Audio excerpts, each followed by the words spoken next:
Oh, hey, we live? Oh, I guess it looks like it is. Yeah. Boomers assemble, sleeping. No, bros. I wasn't sleeping this time. I wasn't sleeping. I was just, I was discussing business, man. Serious freaking business. That's what's going on. So, you know how I said that Blade Devil is gonna have some side stories in it, right? Right. So yeah, I'm in discussions right now with one of the artists that I hope to nail down for the side stories. So I don't know. I don't want to confirm anything yet, so I'm not going to say who it is because we still have a meeting next week to work everything out. But let's just say I think I got the perfect guy for the job for sure. Ah, yeah, I can't fucking wait. So how you guys doing, man? Yeah, T-Boomers information. Yeah, I got my tea right here. Oh, man. Fapping. No, not this time. I took care of that like half an hour ago. It's all good. It's all fine. Yeah, 5 minutes late in chair. Yeah, oh, yeah, only 5 minutes? Only five, huh? Yeah, I could have done better, man. Maybe for the Blade Devil launch stream on Sunday, I'm going to be like 15 minutes late. Yeah, that's going to be fucking awesome. Yeah, I'm not going to do that, man. I'm not going to do that. Yeah, so let me just pull this up. I know you guys want a dragon. So you go. You guys play was it King's Raid? You should know who this one is. You got yourself a dragon right there. And dang, Toxic Man Baby with the spoilers again.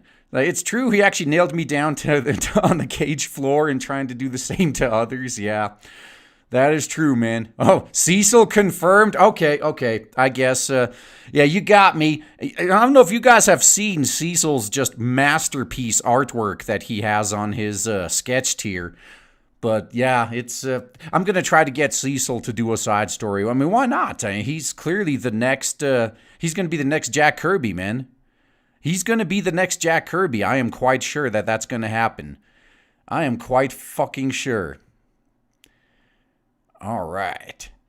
So it was a cute dragon. Yeah, I know. Oh, did you see Trump's speech about the coronavirus? Yeah, what was it? He appointed Mike Pence as the coronavirus czar. They were telling us, like, oh, no, it's all under control, but it may take us like a year to get a vaccine ready, so just prepare for the worst. Man, this is... I don't know what's going to happen. I don't know. Knowing my luck, I'm probably going to catch it while going out to Walmart. I'm going to have to go talk to my lawyer next week. Maybe have a plan in place for what the hell we're going to do if I fucking die of that shit. Just to make sure that Blade Devil still gets delivered. Gotta have my priorities straight, I gotta have my fucking priorities straight. Yeah, oh, would that make Ethan the next Stan Lee? Well, it's possible, man. It's actually... It's definitely possible Ethan could be the next Stan Lee. Yeah. It depends on what he does going forward. If he he already formed his own company, All Caps Comics, but depending on how he takes it going forward, he may be.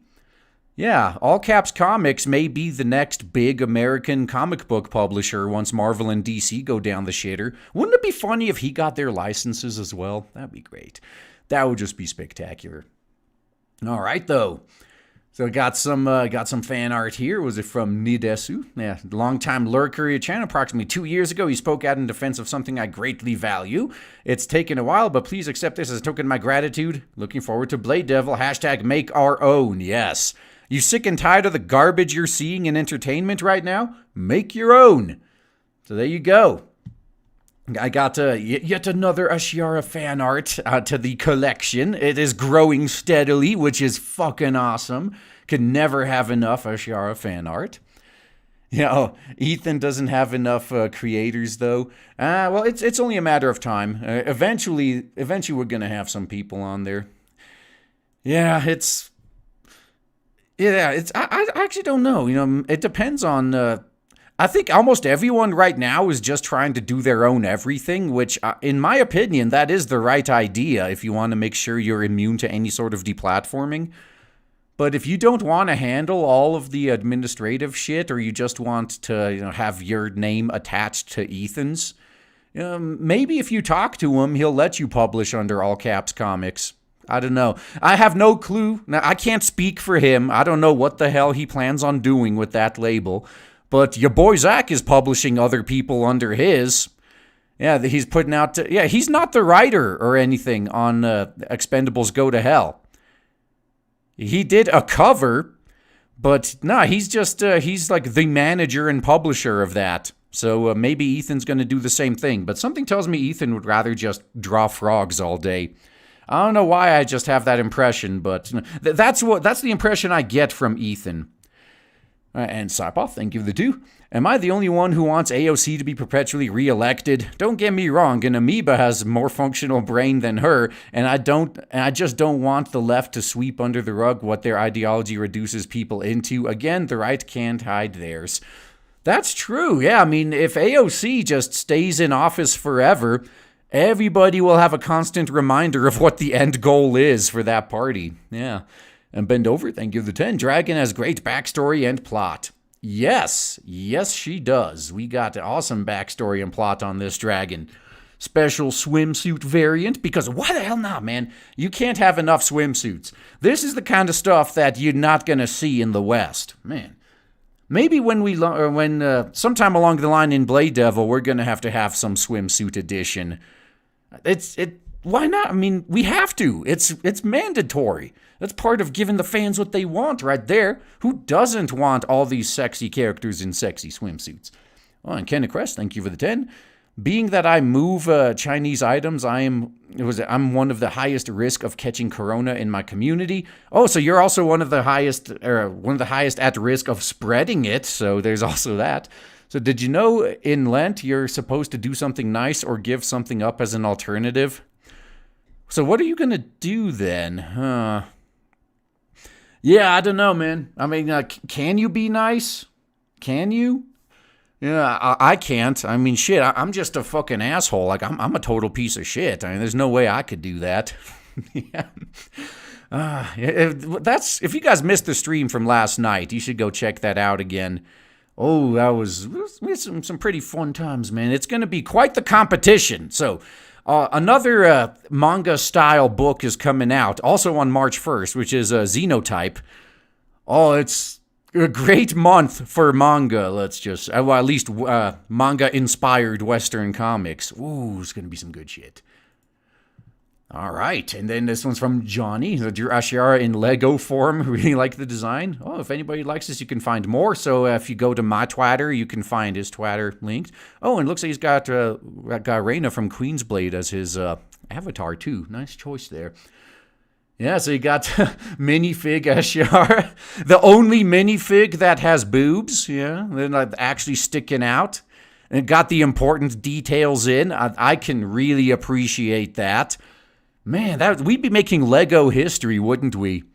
Yeah, the first, at least, non-specialty sized minifig that actually has titties. Ooh. If Lego was made in Japan, yeah, they would. Except, no, they'd kind of like have a reverse shape too. Like, you know how you got the whole triangle? They'd have an upside down triangle shape if it was in Japan. Yeah, you got them giant titties up here, and then just go down to a point. That's what would happen. But yeah, this version of Ashiara she is pretty thick, like all other Lego minifigs. And Cribbin Wolf, thank you for the 2. This is going to be a good one. Oh yes. Yeah, today, you do not want to miss Laughing at Clown World tonight. Holy fuck, there's going to be a lot of good shit tonight. I swear to God. Hashtag I can't even. Yeah, this will be good. I promise you, man. This will be a good one.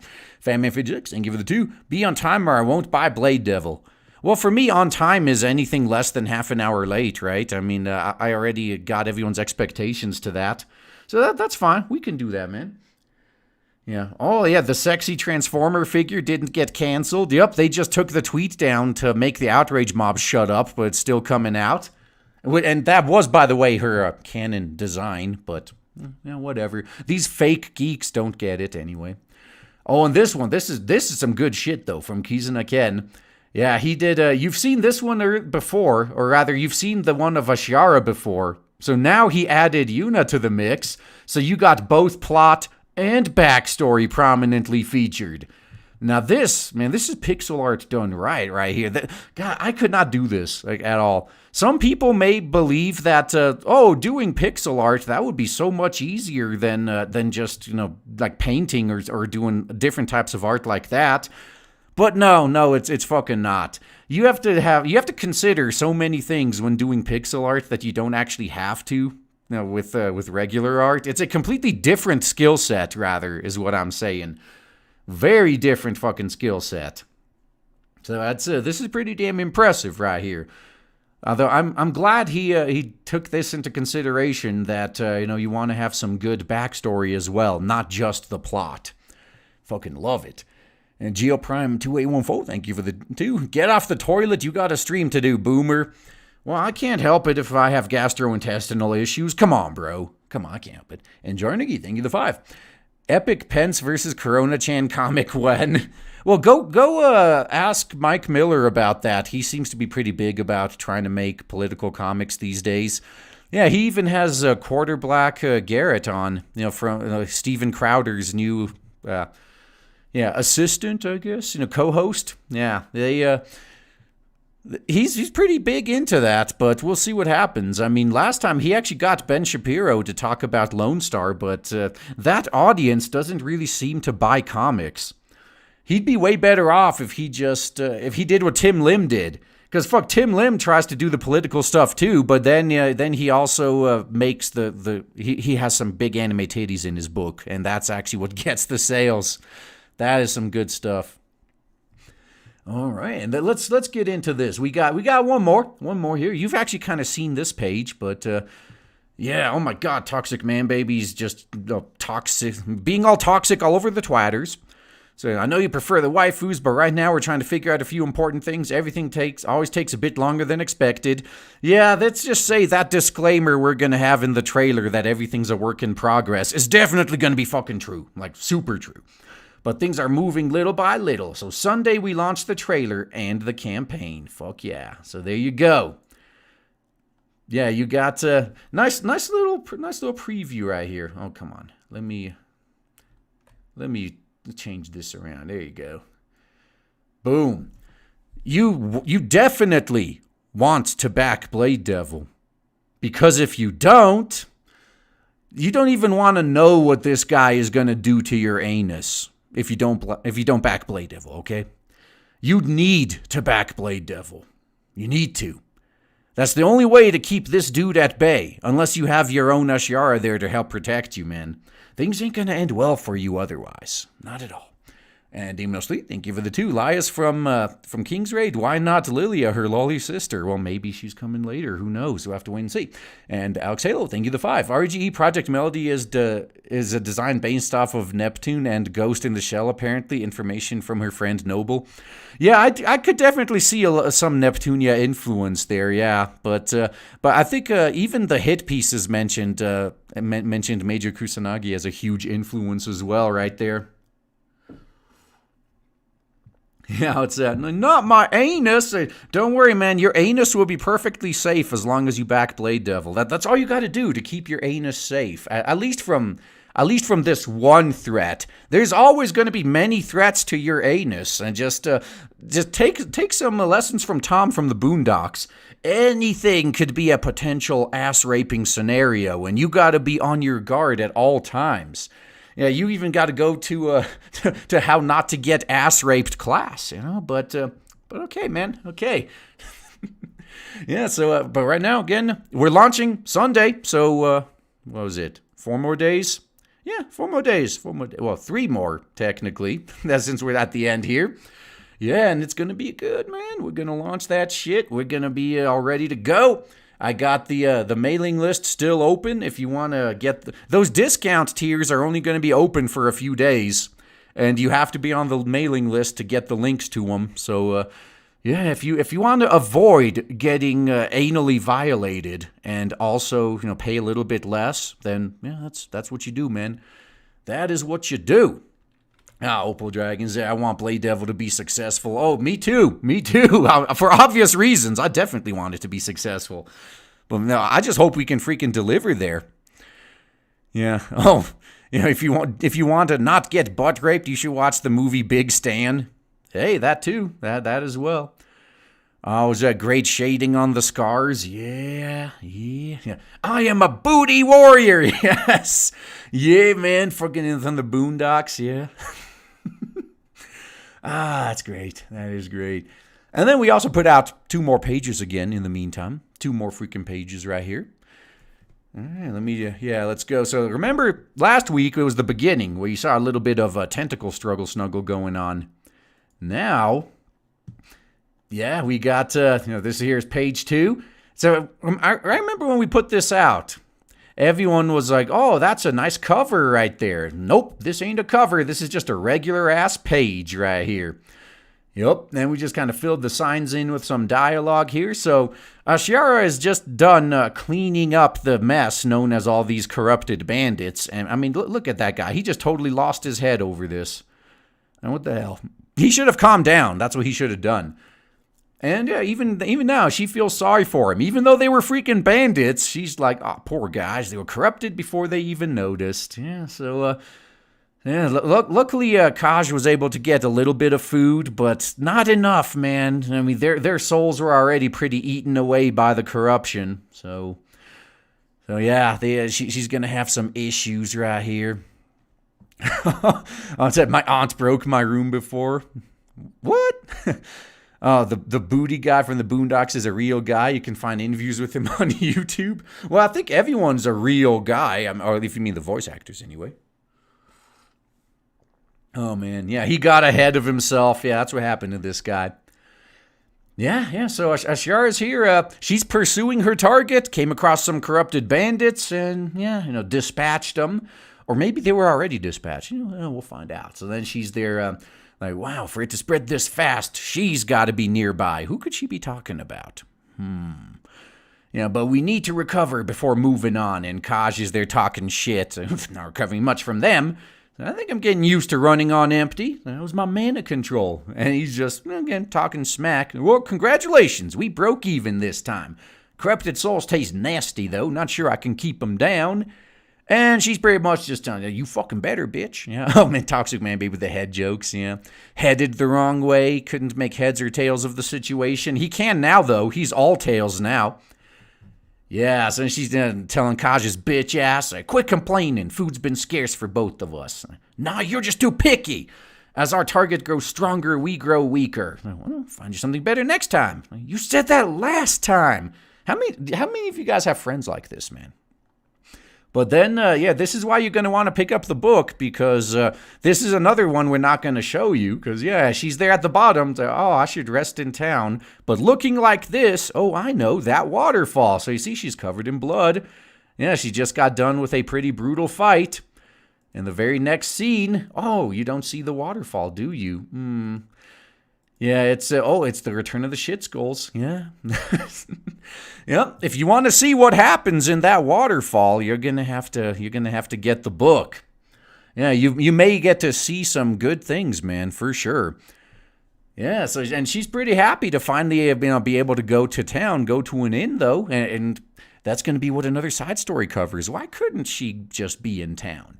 So yeah, goodbye wilderness bathing. Time to spend some of this loot. Freshly cooked food, a hot bath. Just the food for me, thanks. It's been so long, I can't wait. That's nice. But first, we've got company. All right, time to act tough. And there we go. We got the hentai in progress right here. Like, get ready, someone's coming. Traveling warrior? It looks a bit scrawny to me. Yeah, look at that size comparison. She is a little bit scrawny. Yeah, typo alert. There's a typo on this page. Yeah, we're already aware. Yeah, hey, hunters are rich in mana. Let me eat them. Like, no, and shut up. Yeah, and then see, I don't know why you guys were assuming this was going to be the start of some hentai scenario. I mean, they're just camping out at the side of the road, talking to her all pleasant like, man. Like, yeah, hail, traveler. We hear there's a group of bandits in this area. Mind telling us how you made it past them unharmed? She just tells him flat out. No, she's technically not lying. I came across some corrupted corpses further up the road. Maybe those used to be your bandits? Like, corruption? Out here? You sure? I don't know. How sure do you think she is? Yeah, couch meme. Oh, actually, we could meme this though. Yeah, if we just get rid of the rocks they're sitting on, we could just say they're Slavs. Put them in tracksuits. There you go. Fits perfectly. And yeah, Man Baby was thoroughly beaten for the typo. That's right. That is correct. I mean, I whooped his ass twice as hard as normal for that. Yeah. Oh, you need 5 black dudes for this into a porno. Oh yeah, we could go that meme, I guess. You got that. You got that white girl on the couch with the 5 giant buff black dudes behind her. Like, yeah, you know where that's going. You know where that's going, man. It's not hentai yet. Yeah, that's right. It's not hentai yet. Yet being the key word. Maybe the hentai was on the previous page, though. I mean, you never know. And Don Creep, thank you. The 5, only sending a few bucks because I want to have a good start for Blade Devil. Well, much appreciated, man. I am definitely not going to fault any of you guys if you want to hold back, just so you can get more books. Man, get some to give to your friends and family for Christmas, too. I mean, why not? That's everybody loves themselves some anime titties, and everyone who says they don't is lying. They're probably wanking to hentai when they think no one's watching. That's all that's happening, man. That is all that's fucking happening. Yeah, poor Man Baby. Yeah, I mean, I guess I'll come clean, man. I'll come clean. The real reason I was 5 minutes late today is because I didn't give him all the promised lashings I'd give him for that typo. So I had to finish, man. I said I'd whoop him 100 times. If I only did 80, that I'd feel kind of bad, you know? I did promise, so I had to deliver. Yeah, I had to fucking deliver right there. Yeah, oh, Blade Devil going towards Hentai Guru. I don't think it's going to be that bad, but yeah. Oh, man. Anyway, so there we go. We got some pages caught up right here. We got, you know what to expect a little bit further into the book as well. Yeah, can't miss out, man. Again, if you don't back Blade Devil, guess what's going to happen to your anus, man? And now this is definitely a your ass is mine look right here. And you do not want to know what he does to asses. You don't want to know. All right. So let's, you know what? I think I got to send out a message here.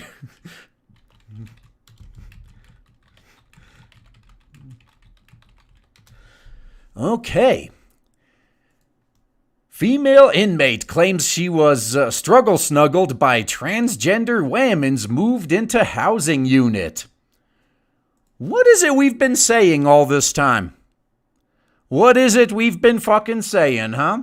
Now, it's mostly women, actually, that have been pushing this whole, transgender women need to be treated exactly the same as biological women. Now, most everyone else is, it's so confusing. What bathroom should they use? Like, it's not that confusing. If you got the male parts biologically, you use that bathroom. I mean, it just makes sense. There's urinals in there.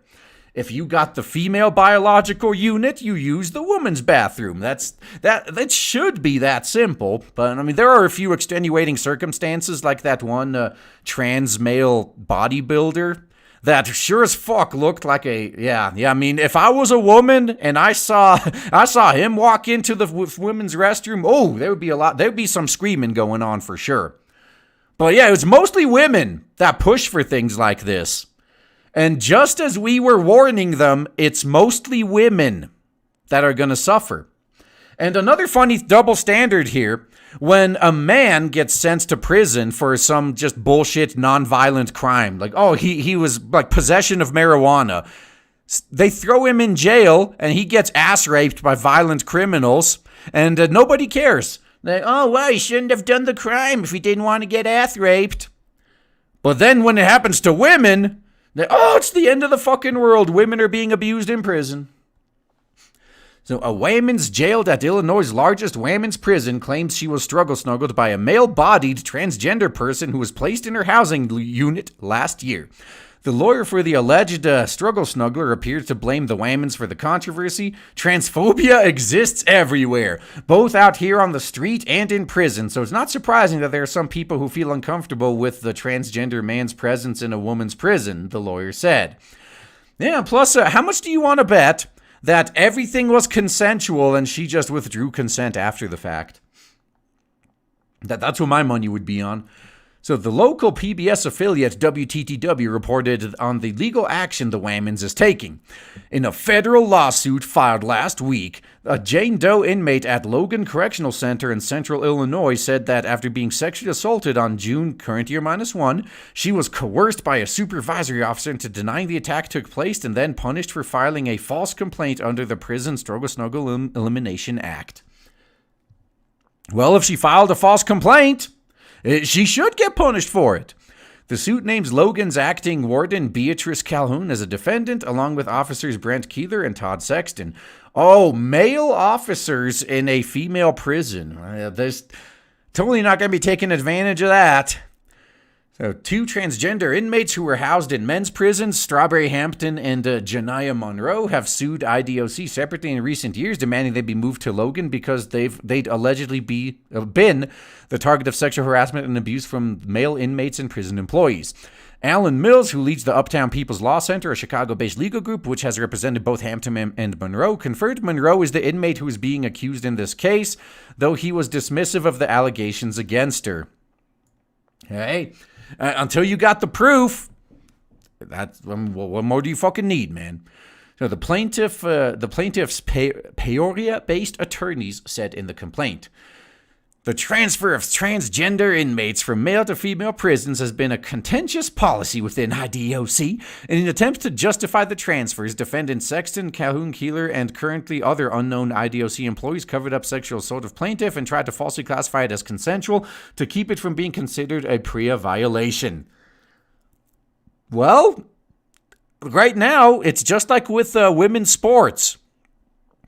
It's just like with women's sports. Us guys, we were warning them for the longest time. Like, hey, you women, you keep pushing for this, and all these trans women are just going to start dominating. Oh, that's okay. Now, we could do anything a man can do while pregnant, in heels, and better than you. So, Okay, we got you. So, now you're on your own. So now we got this funny situation where society is being forced to choose. Now, who do we protect? Do we protect women or do we protect the transgenders? And even the women, until something bad happens to them personally, seem to support going for the transgenders. So that's what society's doing. And it's really fucking hilarious. I love what we're seeing right now. Yeah, the regressive stack is being unwound. Yeah, if there's no straight rich white male to blame when it's one member of the regressive stack doing something to another, oh, then the real fireworks starts flying. This is going to be fucking hilarious. Man. According to the lawsuit, Monroe, who was identified as a transgender inmate who identifies as female but still has male genitalia, was moved into the plaintiff's housing unit on June 18th and immediately began expressing an interest in the plaintiff. I mean, just because she is a lesbian, are you guys seriously ripping on this stunning and brave trans woman just because she's a lesbian? So are you saying biological women never express interest in other women? Okay, if you say so. So plaintiff was terrified of this inmate as the inmate was much bigger and stronger than plaintiff. It's like, oh, that's a fucking excuse right there. Woman up and deal with it. Yeah, the lawsuit stated the plaintiff also heard that this inmate had assaulted prior cellmates and had been convicted of murder. Again, nobody gives a fuck when this happens to men.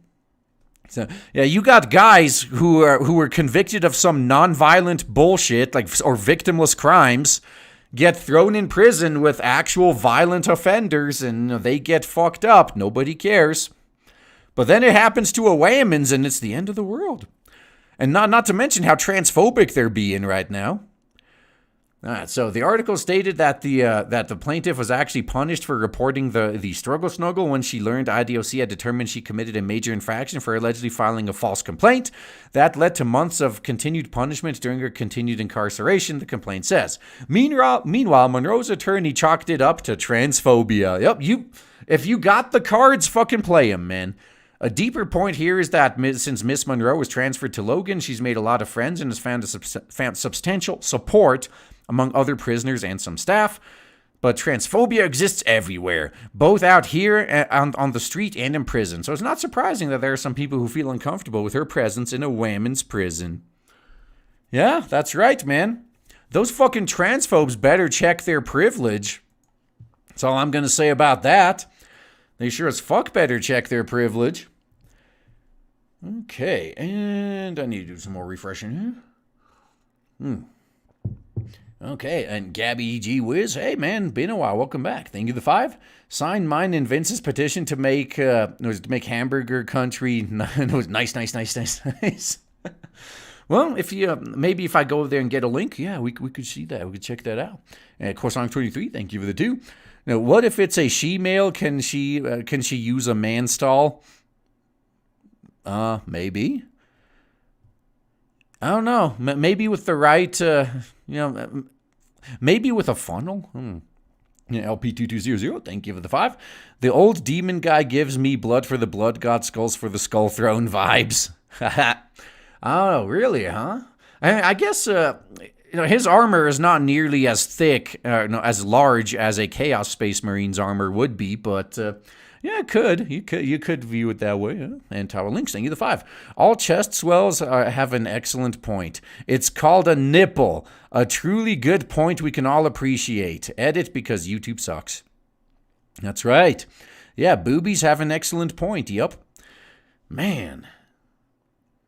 If only they'd stop censoring all the nipples, though. That's the tragedy. Oh, and Slowpoke Garcia, thank you for the 2. I'm a booty warrior. Yeah. Man, Boondocks is so fucking awesome. Fucking love that show. Well, at least the first 3 seasons of that show. Every time in current year I get news that some news or some old favorite of mine is getting a continuation or is being remade, I get filled with dread. How are they gonna fuck this up? Because they always fuck it up every fucking time. Every time. We're going to actually get to that at the end. All right. Now we got another one. Yeah, this one. Let's talk about the Olympics a little bit. Uncertainty surrounds the fate of the current year Tokyo Games as coronavirus outbreak broadens. And all I got to say is good. I hope the Olympics get canceled, or at the very least maybe moved to some other place. And I know some people may be wondering, why do you hate the Olympics so much? I actually don't have anything against the Olympics as a whole. It's what they're doing to Tokyo. That is what pisses me off. Yeah, they're taking over all the facilities that Comiket uses, during the time Comiket is supposed to be held. They're making all these Japanese stores just hide their good stuff because there's going to be triggered little imperialistic man babies all over the place. All these fucking children from overseas coming in and throwing a fit and crying about everything offending them in Japan. So yeah, in my opinion, the best possible outcome for Japan would be if the Olympics were canceled. And I know some people may be saying, what about all the money and time and all that they sank into it? Well, it's gonna be less damaging than if they just let it fly, honestly. You saw what happened in Brazil. Yeah, they got themselves into quite a bit of debt to have the Olympics, and then didn't really get much out of it. Didn't really get much. So let's see. The current year Tokyo Summer Olympics are scheduled to begin July 24th with about 5 months to go before the games start. The coronavirus outbreak seems to worsen with rising risks the Olympics could be delayed or canceled, reported the Times.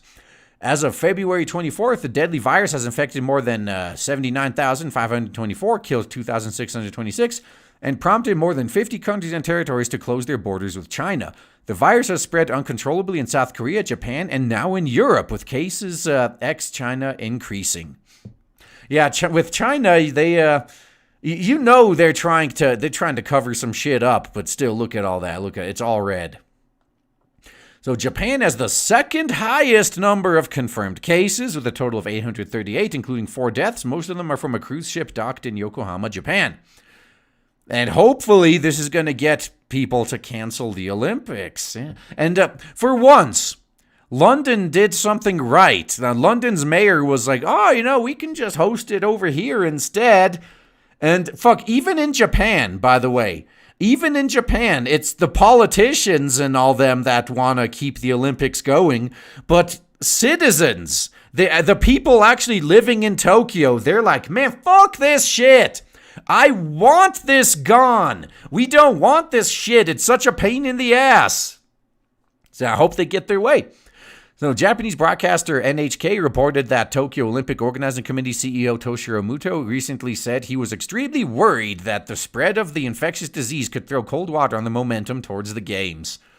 Well, most of us already, once we saw the effect that having so many Baka Gaijin in Tokyo at the same time was having on the stuff we love, that's been more than just throwing cold water on the momentum for us. That would be like dunking us in the Arctic Ocean. So, Tokyo current year president Yoshiro Mori said last week, we are not considering a cancellation or postponement of the games. Let me make that clear. Yeah, they talk shit. These people are politicians. That's just what happens. It's all just shit talking. So, however, Dr. Hitoshi Oshitani, a professor of virology at Tohoku University Graduate School of Medicine in Sendai, warned that the Olympics couldn't take place tomorrow considering the outbreak situation continues to worsen. I'm not sure of the situation at the end of July, Oshitani said. He said it would be difficult to have the Olympics now. Oh, man. See, and this is another thing, too. The country is busy dealing with this. They're dealing with the coronavirus right now. The last thing they need is to get an influx of whiny fucking children coming in from overseas that get offended at everything in sight. And also trying to protect them from getting the virus while caring for their own people. Nah, man. Now, only the politicians want this shit to happen. Yeah, the average people? No. And it's the same shit they tell you with local events, too. Man, like they always say, we're going to block the whole street off for all day because we're going to have a parade.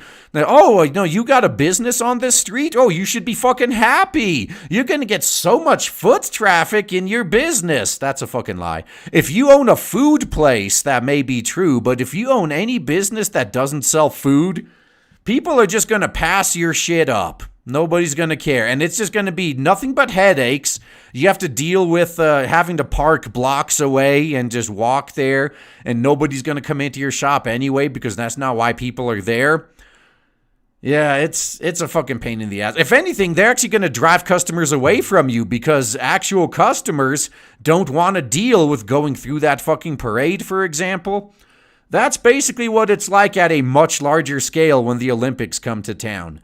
It's good for a few high-ranking politicians, but for the people actually living in the area where it's all going to be taking place, it is such a fucking pain in the ass.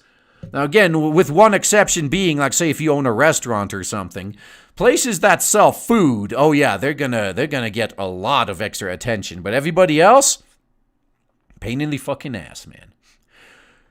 And with an expanding list of Tokyo events being postponed ahead of the Olympics, it suggests that some form of disruption could be seen in the months ahead. Unpaid volunteer training for the event has been delayed until May or even weeks before the event. Oh, that's going to go very well. Organizers acknowledge the games cannot operate without these volunteers. The Tokyo Marathon on March 1st will exclude hundreds of elite runners for fear they may contract the deadly airborne virus. Yeah, all of the best athletes in the world right now are afraid to go to these events because right before the Olympics start, the last thing they need is to get coronavirus. Yeah, some Olympic qualifying events outside of Tokyo have been shifted to different regions or postponed until further notice. But we're totally not going to delay or cancel these guys. All right, so on Monday, the first board meeting for the Milan Cortina current year +6, wow, Olympics committee opted for a video conference call after an outbreak of the virus prompted several towns in northern Italy to close. Uh-oh. Some sporting events in Italy are being held behind closed doors. Playing all sports behind closed doors for the next week could be possible because then fans can more easily stay at home. Although even if you play it outside, it's not like they can't get fucking cameras. This could suggest the crisis, or as the crisis spreads across the world, the current year Olympic Games may not be canceled, delayed, or relocated, but rather a closed event that will be televised. Oh, that would, no, that's a good compromise right there. Because at least then you don't have to shut down the entire fucking city and hide all the good stuff because of all the children that come in and start crying offense at everything. All right, since 1896, the Olympics have only been canceled during wartime, and in 1976, 1980, and 1984 faced boycotts. The longer the outbreak continues, the more uncertainty it could create for Olympic organizers. Well, too bad.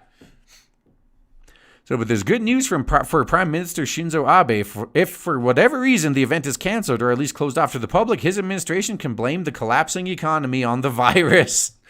Well, to be fair, having the Olympics is not going to help your economy. You may see a temporary increase, but it's just like the fucking sports stadiums built in cities.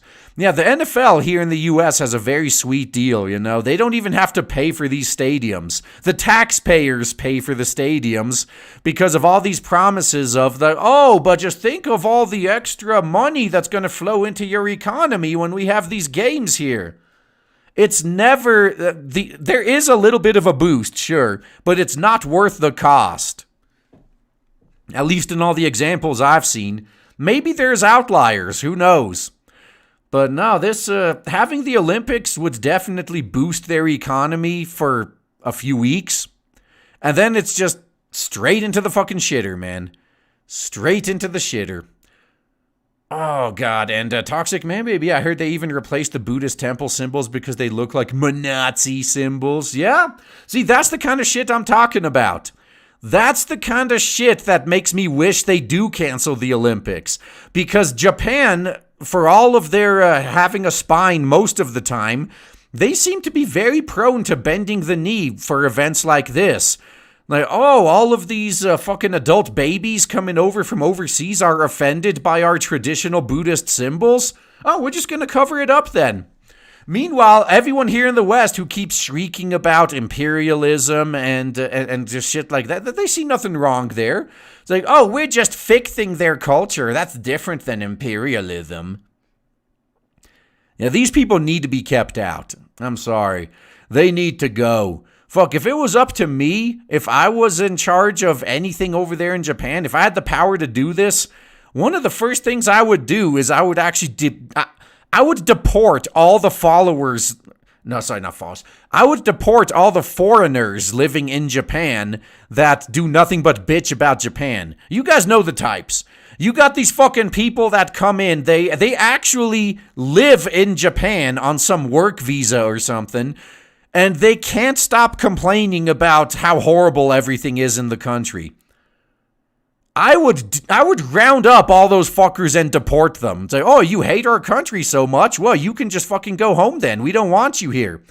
Because all of us, we know how these fuckers operate. They're just trying to take over. They're trying to plant the seeds of corruption in Japan.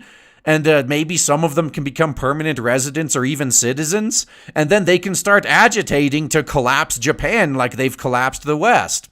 And if the Japanese are smart, they're going to fucking just deport all of them before it's too late. But something tells me that's unfortunately not going to happen. But we'll see. Hopefully the Olympics, though, get canceled and we slow this process down by at least a few years. That'll be the best option. Man. One can only hope, at least. Alrighty, there you go. You got your dragon on the stream again, as you should.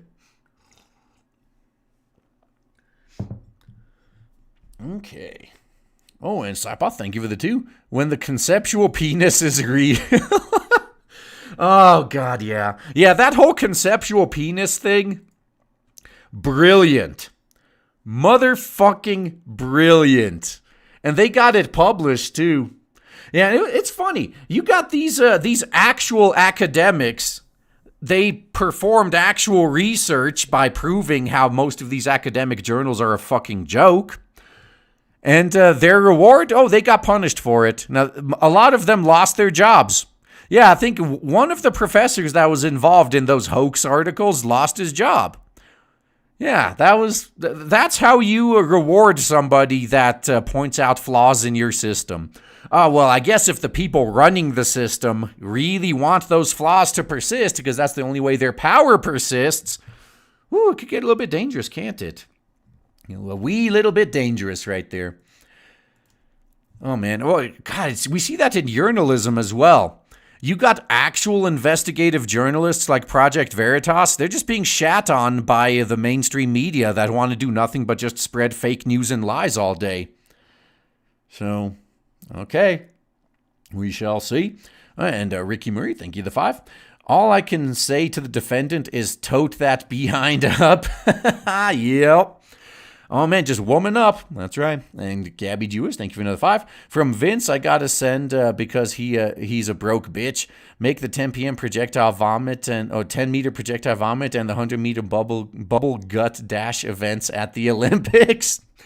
Oh, I would not be against that. Yeah, the 10-meter projectile vomit, huh?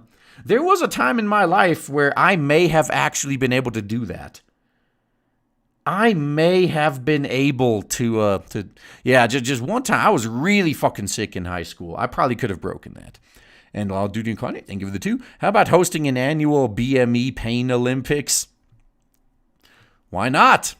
Yeah, Halloween Inquisitor, thank you for the 2. Japan still has a nuke problem. The Emperor protects. Yeah, that's true. They still have that. Yeah, they still have the Fukushima fallout going on as well. Yeah, no one's talking about it anymore, but it's still going on, man. Oh, Toxic Mamby, another good idea. The Tub Girl competition. So yeah, just lay there, open your mouth, and see if you can get a bullseye. Yeah. If you're not a boomer, you may not get it. So yeah, John Bob 008, thank you for the 5. Wait, you're saying a bunch of whiny spoiled brats could be killed by Corona-chan? Please have the Olympics in Tokyo this year. Oh, okay, that is one positive of having the Olympics there, I guess, is a lot of these whiny man-baby Westerners will be there. And nature may actually, or natural selection may do its fucking job, which would be fucking awesome. Because I keep saying that one of the reasons we're in the mess we're in right now is because we keep getting in the way every time natural selection tries to do its job. So maybe we shouldn't, you're right. And Slowpoke Garcia, thank you for the 2. 20-meter make it happen. Oh, 200 meter. What would be a 200 meter re? Would that be that you have to run 200 meters while reeing the whole time without stopping to take a breath? So you have to do that all in one breath? Yeah. Yeah, that would be a good one. Yeah, that's true. I don't think anyone who's not an NPC will be able to pull that off. Only NPCs could pull off the 200 meter re.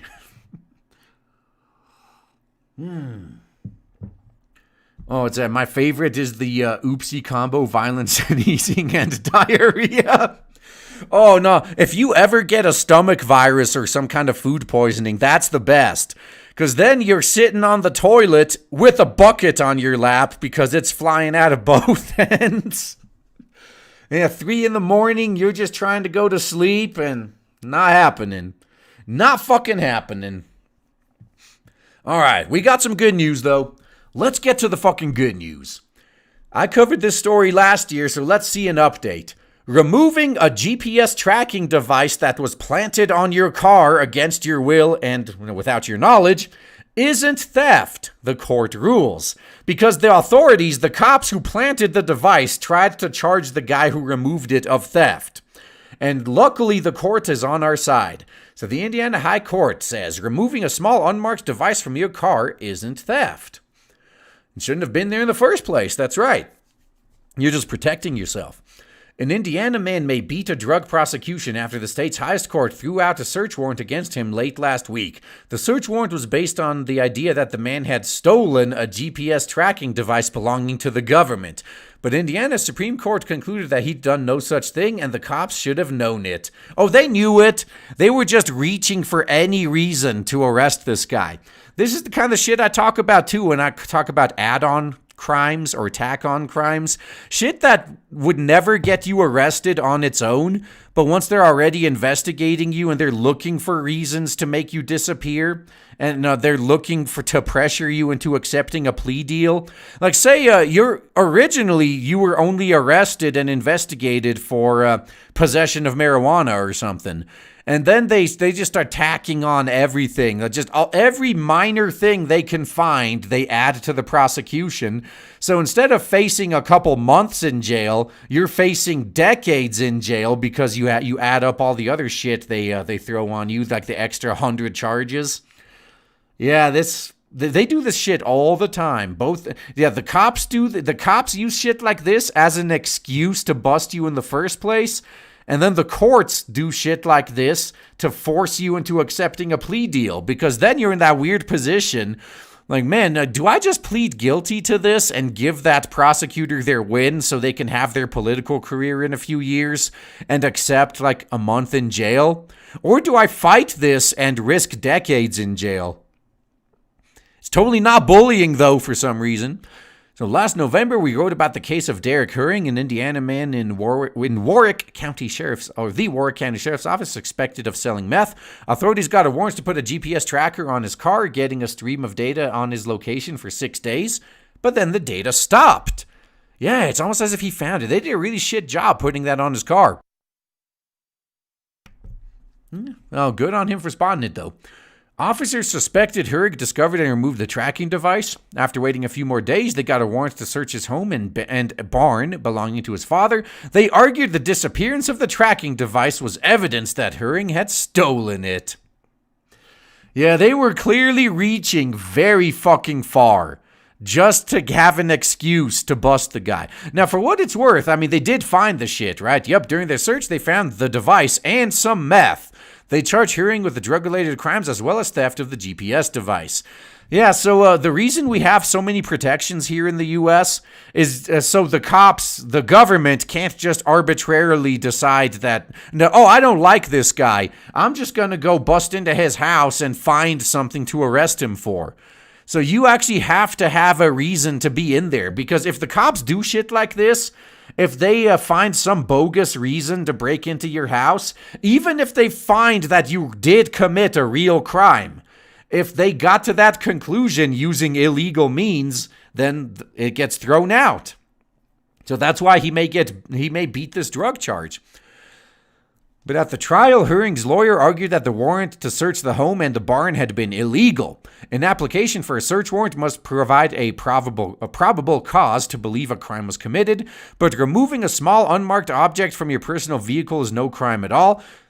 True. Herring had no way of knowing what the device was or who it belonged to, and certainly no obligation to leave the device on his vehicle. Thank you. That last part is the most important. If you find that somebody planted a suspicious device on your car, you have no fucking obligation to leave it on your car. You have no idea what that shit is and who put it there.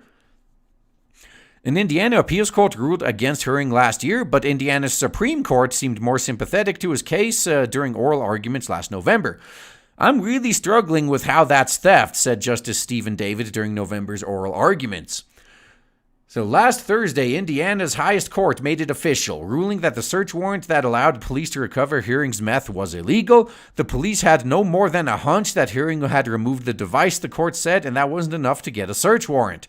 Even if the police could have proved that Herring had removed the device, that wouldn't prove he stole it, the High Court said.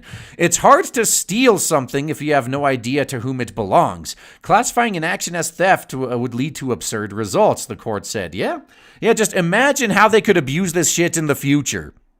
Imagine that. To find a fair probability of unauthorized control here, we would need to conclude that Hoosiers didn't have the authority to remove unknown, unmarked objects from their personal vehicles. The Chief Justice Loretta Rush wrote for the unanimous court. Ooh, so now we see if they want to escalate this even further to the U.S. federal Supreme Court. The High Court's ruling has big implications for Herring case. Under a principle known as the exclusionary rule, evidence uncovered using an invalid search warrant is excluded from trial. Without the meth recovered in this search, prosecutors might not have enough evidence to mount a case against him. And this is why it's so important that they follow the fucking law. Because if they're caught breaking the law in their efforts to bust somebody, then they can lose the entire case just off of that, as it should be. We don't want to encourage them to break the law just to bust people, because there's no way that could be abused, right? Yeah, the law allows a good faith exception to the exclusionary rule in some cases where police rely on a warrant that later proves defective, but Justice Rush concluded that exception doesn't apply here. We find it reckless for an officer affiant to search a suspect's home and his father's barn based on nothing more than a hunch that a crime has been committed. We are confident that applying the exclusionary rule here will deter similar reckless conduct in the future. Yeah, so I can't wait, man. Things may be looking pretty bleak overall, but we do find little bits of light here and there, which is why I had to pull this case up. It is very important, no, not just because I covered the initial case, it's good to do a follow-up, but on top of that, it's good to point out that just as broken as our legal system is, there are still good aspects to it. Yep. And Saipov, hey, thank you for another 2. Yes, a bunch of soy boy crybaby NPCs will get Corona-chan, but they will be quarantined in Japan for a very long time, and considering the damage they do to what we get from Japan then when they're there, yeah, that's the argument there as well, I guess. Yeah, where even if a bunch of them did get it, yeah, they would just keep fucking up Japan while they're there with it. You're going to put a strain on Japan's medical system when you got tens or hundreds of thousands of foreign crybabies there with the coronavirus. Man.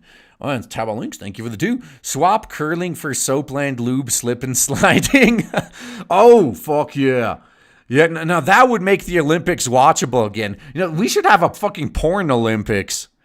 Man, that would be... What kind of events would we have at a porn Olympics?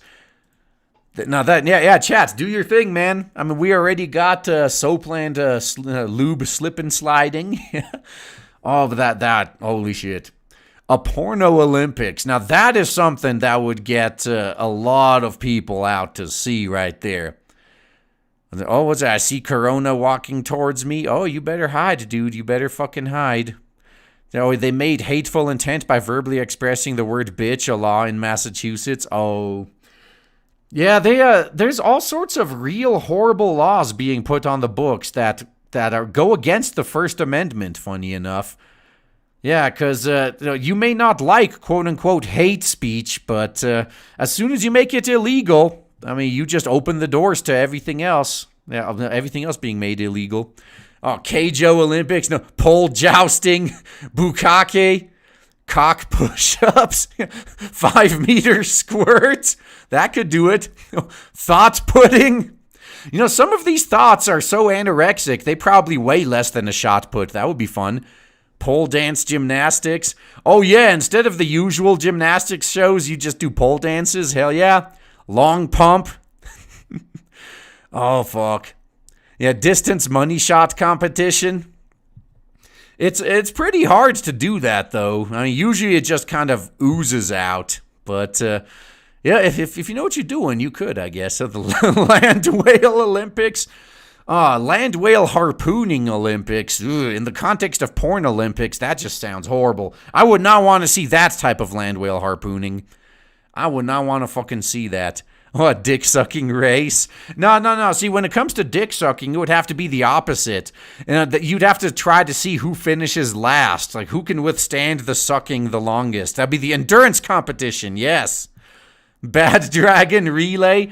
Oh, yeah. So all the girls would have to, store it up there, in the slot. Run the relay, pass it to the next one. Challenge pissing, nude running. Oh, yeah, these, chicks with giant titties would be at such a disadvantage in the nude running section. Sword fights, cockfighting. Yeah, you could finally make cockfighting an Olympic sport now, yeah. Water sports, yeah. Strip and dance Olympics, fuck yeah. Oh, it's last night I saw 2 land whales in public. I'm sorry. Every time I go into public, I see multiple land whales myself, though. Yeah, fill up the Olympic-sized swimming pool. Dude, they'd be there all month. Breast milking. All right. Yeah, gag reflex test. Hey, that's a good one too. That would be good. Man, see, this is the kind of awesome shit we could have. But unfortunately, I don't think it's going to happen, man. We can't have nice things in current year. It's only ever going to be a parody, I bet. That's the tragedy. But now we get to the comedy. Straya once again making themselves the laughingstock of the world because Australia now wants to purge quote-unquote child abuse anime such as Eromanga Sensei. I watched that anime and there was nothing child abuse related about it. It wasn't even a fucking hentai. It was an ecchi comedy. That's all it fucking is. But no, that's too much for some of these Aussies. And there's one point I want to make before getting into this article, and that is these boomers, like the one we're going to be talking about, are making a very strong case for why we need upper age limits for politicians. We already have lower age limits. Like, you got to have some minimum age because, hey, you got to have the experience, you got to be developed, you got to know what you're doing, right? Yeah, you got to make sure you're mature enough for the job. But in my opinion, we also need maximum age limits on politicians at every level. Every politician, every office should have a maximum age limit to not only make sure that these politicians can't entrench themselves for life and keep leeching off of the system, but also to filter out these out-of-touch boomers out of these positions of power. So just keep that in mind as we're going through this. Oh, nice panty shot right there. Not content with outlawing sex dolls, an Australian senator suggested a plan that would ban manga and anime in the cucked country that depict, quote, child sexual abuse, with the senator using Eromanga Sensei as an example of such harmless fictional content. Now, if you're gonna make that case, how about you actually bring up, like, maybe if you brought up some lolly porn. It's still a dumbass bullshit argument because you're talking about drawings, but bringing up something that nothing actually happens as your example of why this needs to be banned? Man, I am so glad these boomers are so fucking incompetent. Sterling Griff of the Centre Alliance, a centrist political party in Australia, urged for this banning whilst criticizing the classification board and its rating of controversial anime. You know what we should ban? We should ban these fucking clueless, out-of-touch boomers from ever having a position of power. That is a ban I would support 1,000%. These are the people that we need to kick out of any position of power and influence.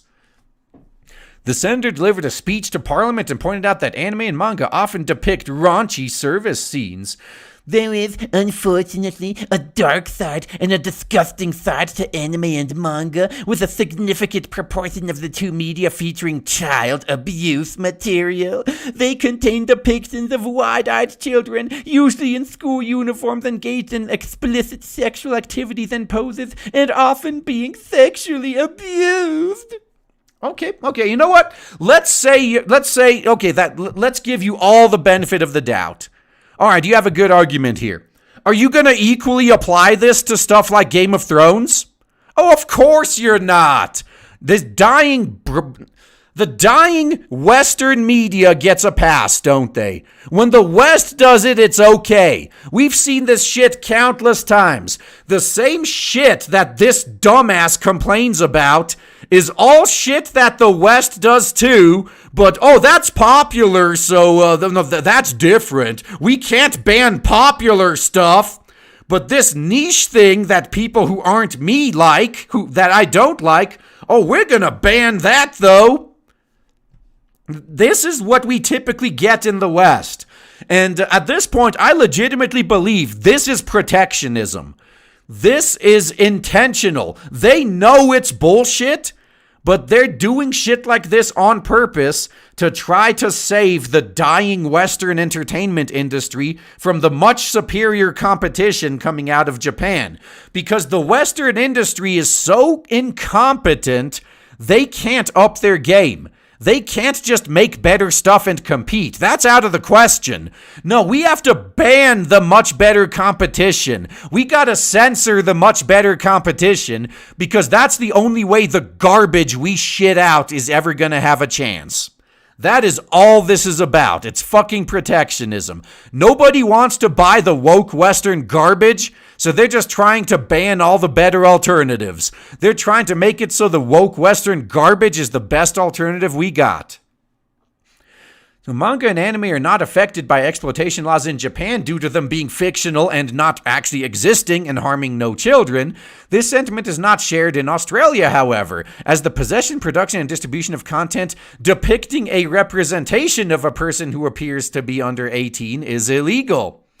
Yeah, and this is why I kind of laughed when everyone was pitching a fit when Australia, New Zealand, and a few other countries in the West were cracking down on people who merely possessed or have seen the Christchurch shooting video. And all the cucks were out saying, how dare you criminalize the mere possession of a video? Well, where is the reeing when you talk about cartoons? There was no reeing then, was there? I didn't see any of you fuckers bitching when hentai is being banned. What the fuck is that? It's the mere possession or viewing of a cartoon. You got no problem criminalizing that? You got no problem criminalizing cartoons? But where you draw the line is, I can't believe they're taking our snuff away. I can't believe they want to take away our ability to watch people getting murdered in real life. That's where I draw the fucking line. Man, fuck these people. So Griff lamented that there are anime shows that were given M and MA15 ratings from the classification board despite local laws, saying the classification board appears to be making decisions in isolation to criminal law, and this must stop. You know, I am so glad Australia has so few problems that they can focus on policing cartoons. Yeah, it's not like there's massive fires and flooding and all sorts of other issues going on in the country. Yeah, let's go for something easy. All those problems are hard to fix. Oh, that's fucking hard. We can't take care of that. No. What we're gonna do is we're gonna attack these nerdy-ass weeb cartoons, because everybody hates weebs, am I right? Yeah, they're just a bunch of losers, and everyone loves picking on them. Nobody's gonna stand up for them, so we can score some easy points to make it look to our voters like we do anything of value when we're up for re-election. Hey, what do you mean I did nothing? I banned these offensive cartoons. Yeah, once again, seriously, fuck all of these people. We need to remove their ability to have any power and influence on society. Because until we do, man, things are never going to get better. So the level of disillusion and lack of knowledge on the subject at hand was made clear when Senator Griff highlighted Eromanga Sensei as one of the worst series he had witnessed. Yeah. Now, this is what happens when you show a boomer a regular ass, like, daytime television anime. Show him Kuro Inu and we'll see how he reacts. Yeah, he's probably... No, actually, I was going to say, he'd probably have a literal heart attack seeing that. So now I'm like, if these people do get literal heart attacks seeing more extreme actual hentai, fuck, let's show it to them. We could solve this problem right now. God damn. And so, which revolves around a 12-year-old girl sketching lewd art for her 15-year-old brother's light novels. This series also heavily features incest themes, and many scenes are so disturbing I just can't describe them. Oh, but I really loved Game of Thrones, though. Oh, that's like my favorite. Yes, again, fuck these people and their double standards. They hashtag, they can't even. Oh my God, I can't believe this anime is crossing into these taboos. Oh my God, I'm gonna faint. I need to clutch my pearls. While they partake in way worse coming out of the West. Who takes these dumbasses seriously anymore? I don't know. You have to have a non-functional brain to take these idiots seriously. And thankfully, we have the internet to point this idiocy out. So fans of the series might question what indescribable scenes he was referring to, as the anime is rather run-of-the-mill when it comes to ecchi service and has no visible nudity or sex. The senator may very well die of a heart attack once he becomes aware of the more brutal eroge in existence. If that's true, show it to him. Fuck, let's do this. Let's fucking do it. If this is what it takes, man, normally I don't want to do what I see certain subsets of furries doing, which is just like rub your fetish in everyone else's face. But I can see the need for it sometimes. Because if you're just minding your own business, enjoying what you love, and other people, outsiders, keep barging in and fucking with you, maybe the solution to this is to spam them with this stuff until they shut the fuck up and leave. Just an idea, though. I mean, we'll see what happens ultimately. But, again, I'm glad Australia has no real problems to deal with. You got to go out and just ban daytime television anime. Who votes these fucking boomers into office? That's my question. We're going to have to fix this damn problem. We desperately need a maximum age limit for politicians. This shit needs to stop. I mean, we need to bring up a dragon here, just because. Man. Yeah, these fucking idiots really do piss me off. How the hell can someone be that stupid and still maintain the presence of mind to breathe? I don't fucking know. Oh, hey, you got George, HD Take. Thank you for the $10 there. Testing donation. Oh my, it looks like RGE's new account's ready to accept one-time donations. Those of you who would rather not sign up a permanent payment processor account on Streamlabs, I guess, to donate, now's your chance to show some support to Mr. Eagle and his artist. Yeah, so I hooked up a PayPal account to Streamlabs, so that's what that's about. So you can use PayPal now. And Sarpov, thank you for the 2. They see people they hate for no reason and have a culture they hate for no reason, enjoying something they hate for no reason, and they have power. Do you think these boomer bullies are going to not try to use that power to oppress others? Very damn good point. And we don't even need to answer that question because they answered it for us. We know that we know what's going to fucking happen. We know they're not going to do it. Or we know they're gonna do it, rather, yeah. There's no way they can resist trying to force their ideology onto everybody else. And see, most of these fucking boomers that do this are right-wing, by the way. That's why I call them right-wing SJWs or SJW Classic. That's why I'm not one of those, we gotta defeat the left types, because my enemies are censors and Puritans. I don't care what side of the political spectrum they're on. They're all my enemy. If I'm with you right now, it's because the other side has the worst censors and Puritans at the moment. But as soon as you guys get worse than them, you're now my main enemy. Yeah, you guys, I did a rant about this earlier, but the main point is, I never supported you. I just opposed the other guy. That's all that was. You were the lesser of two evils when the other guy was being insufferable. That doesn't mean I support you. Man. And then rando number 9, thank you for the 2. This is why God is burning Australia. Yeah, maybe it is divine punishment. That's right. Yeah, you Aussies who have actual functioning brains, you got to get your government in check, man. Yeah, and Illusion756, thank you for the 5. Aussies reeing over Arrow anime, me watching Corpse Party, amateurs. Oh, yeah. Now, again, your average Australian, they either couldn't care less about this or they want these fucking boomers gone. But, no, it doesn't happen. See, that's the tragedy there, because a lot of people are so fucking stupid. They think it's a choice, like, if I don't vote for this shitty Republican, then this even shittier Democrat will be in office. Bitch, you have primaries. Just because the guy is an incumbent doesn't mean you have to vote for him. We have had incumbents lose their seat in the primaries before, not even in the general election. So you can vote these fucking out-of-touch boomers out and still vote for another Republican, for example, who's not as shit. You don't have to wait until it's Republicans versus Democrats. You can work this shit out within your own party. And if you don't, you support this shit. And Jarnagi, thank you the 5. The nanny needs to get laid. She's attacked the animes like a loon. Well, no, that was that was the typical.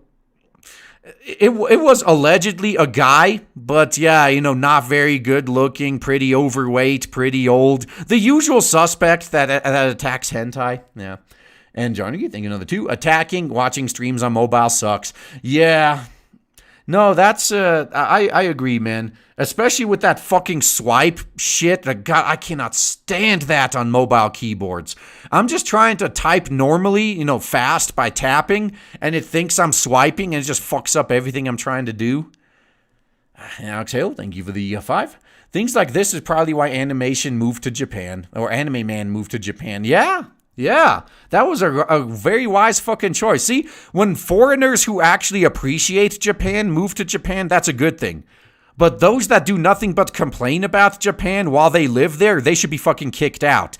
Because, see, every one of these fucking haters that lives in Japan and can't stop shitting on it, that is a work slot that someone who actually appreciates it could have.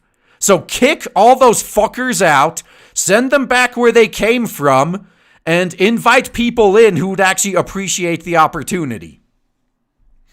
And Tabal Links, thank you for the 2. The beaches ain't seen Elfin Lied. Oh, Elfin Lied was hilarious back in the day, yeah. Although they did, they tried way too hard into, make say, oh, look at how horrible of a life this character had. Oh, they just beat her puppy to death for no reason. They got what's coming to them, at least. And Tabal Links, thank you for another 2. The problem of incest is fixed with one step. That's true. Yeah. Oh, no, we're not blood relatives. That's right. And Law Duty Incarnate, thank you the 5.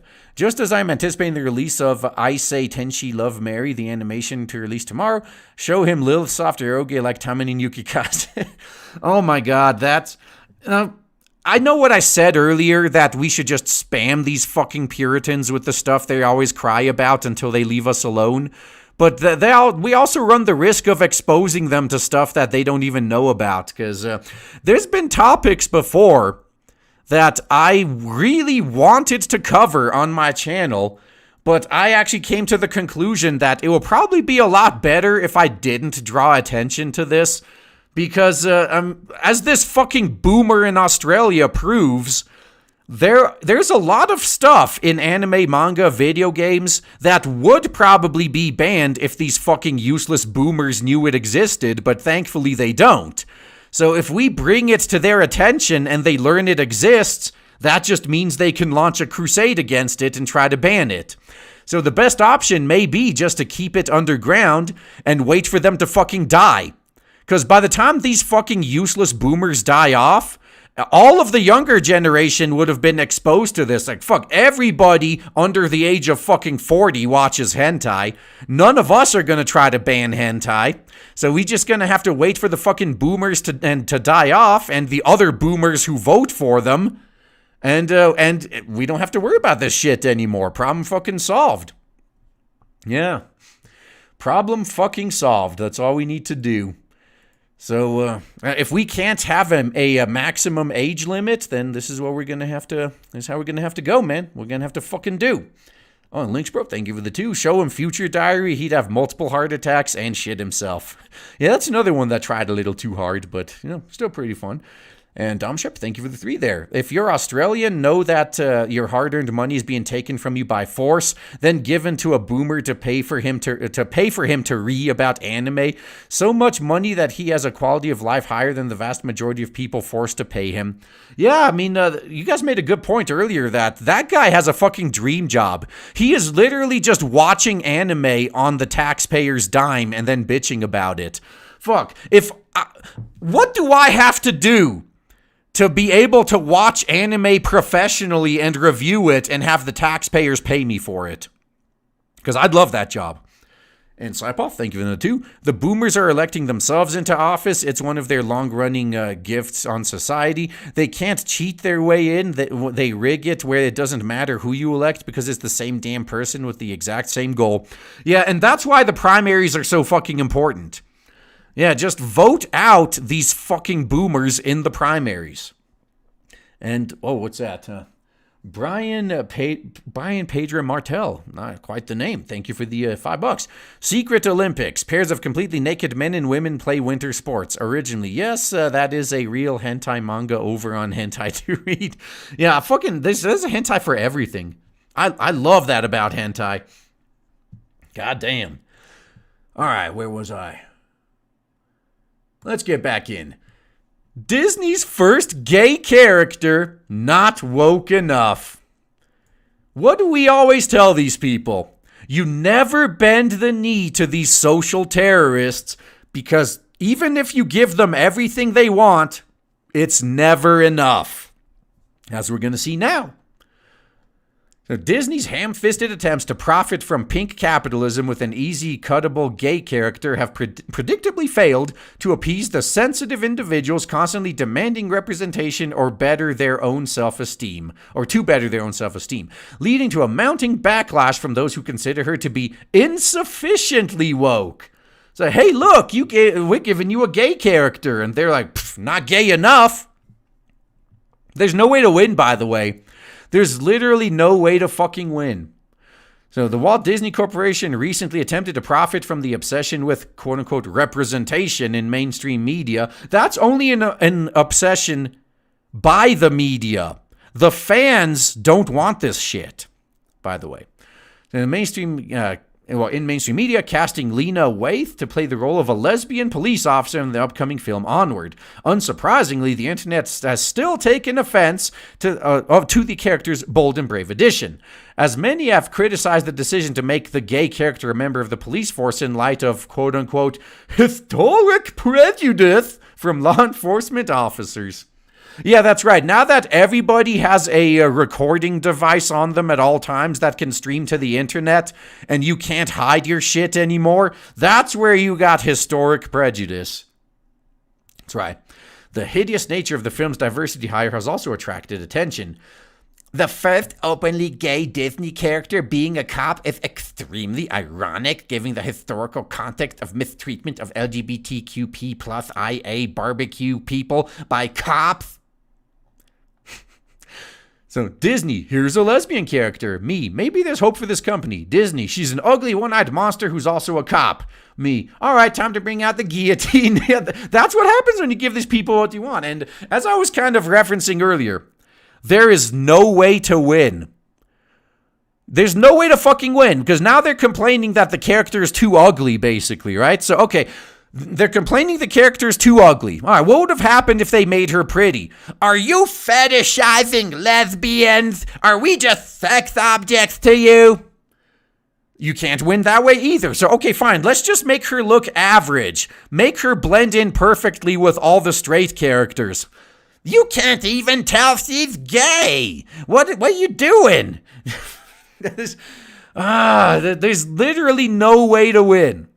No matter what you do, she'll either be too ugly, too bland, too pretty, it's fetishizing. No matter what they do, the perpetually offended outrage mobs are gonna be offended. That's why we call them perpetually offended. It comes with the fucking territory. That's all they fucking do. Man. Let's be honest, this is how straight people see us anyway.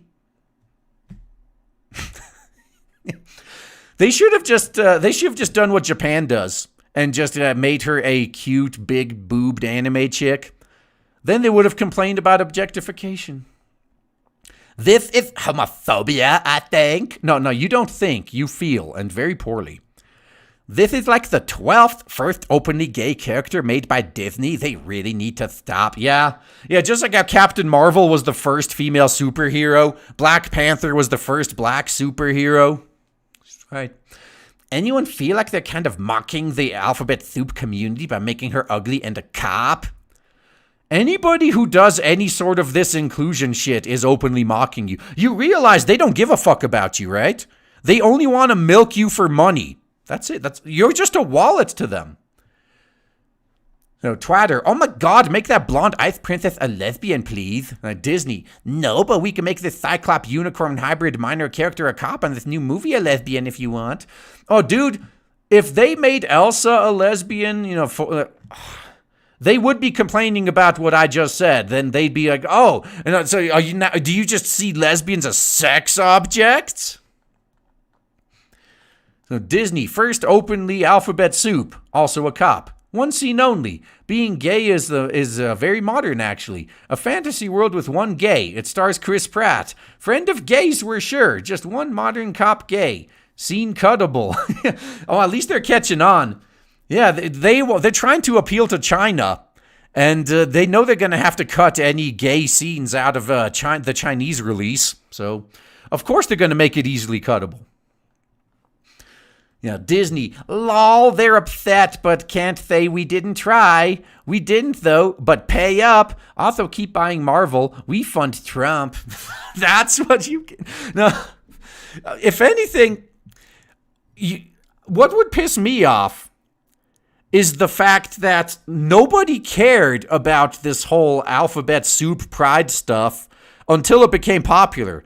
Where were these corporations flying the gay pride flag when gay marriage was still illegal in the US and they were having a legal fight around the whole country to get it? None of these countries wanted to have anything to do with it. Or not countries, companies. Only once it became socially acceptable and they won in the culture war, that's when every single company was now like, hello, fellow gays, how are you doing today? Care to buy our very flaming homosexual products made by gays for gays? We've totally always been gay. We were just pretending not to be because the laws were so bad. Man. Critics on both sides of the spectrum have also made the admittedly quite reasonable point that Disney and other corporations have only begun to embrace gay identity politics after they realized the majority of their audience would support them for doing so. What did I just say? Additional skepticism has come from those who have noticed that such characters are usually written in a way that makes them easy to cut them out when releasing the films in countries where alphabet soup representation is unprofitable. Hello, fellow homosexuals. It is us, multi-billion-dollar corporation, here to remind you that we support your lifestyle now that it has been federally legalized and is completely socially safe, allowing for us to capitalize on your existence now that it's mainstream. Look, we've even changed the colors of the logo. Why did we wait this long to come out and support you? Ha, no more questions, homosexual. Buy our product, buy our product, buy our product! Or you could buy Blade Devil instead. Disney is such a joke. They're a billion-dollar company that only wants to have alphabet soup characters when it's convenient and profitable, and you just now noticed. Well, I guess better late than never. It pisses me off to think how the gay characters aren't integrated to the story in any way, so they come off as, hey look, we're tolerant and inclusive because we have the side character on the screen for 1 second, knowing they'll easily remove the character for countries who don't want alphabet soup characters in their shows. I heard they're removing the gayness for the China release of the movie, further proof that these companies don't care about this stuff at all and are just out to grab as much cash as possible. Once again, I'm glad you finally realized this. They did the same thing with the lesbian kiss in the new Soy Wars movie. I'll wager that like 99% of alphabet soup characters are just going to be a one-dimensional caricature which shoehorns its deviancy into not only its introduction, but also every subsequent line of dialogue. That's what happens when the NPCs make their own stuff, though. Yeah, I think your boy Zach was pointing that out when he was reviewing some books that was a Jude Terror wrote, who is a gay guy, and he wrote his gay characters, like as your boy Zach points out, like this is how I imagine that alt-right Nazi trolls who hate gays would write gay characters as a joke, and here you have a guy doing it completely seriously, and then you wonder why we treat you like a joke. Really weird. Yeah. Hello, fellow characters. Have I mentioned I am a homosexual today? Yes. Base Media Corporation is checking off the diversity checkpoints. Yes, so wholesome and so progressive. I will watch this movie now. That's right. From what I understand, the lack of alphabet soup representation in Disney films is largely because being gay is still criminalized in China. So all gay scenes and characters in Disney films need to be easily changed or edited out for the Chinese release. Oh, this one's funny too. What was your inspiration for making an alphabet soup character in Onward? Money! Money! That's exactly right. That's all it's ever been. See, that's why I like fan service. That's why I like big anime titties. I know damn well that these companies add big anime titties to their products just because they want my money. But I want some big anime titties, so I'm willing to pay you the money. But these more representation cucks, they don't actually want to be customers of the products they're bitching about. They just want to destroy what everyone else likes. That's all this fucking is. And yeah, they're never gonna fucking do it anyway. Yeah, dragon titties, yes. Fucking love some dragon titties.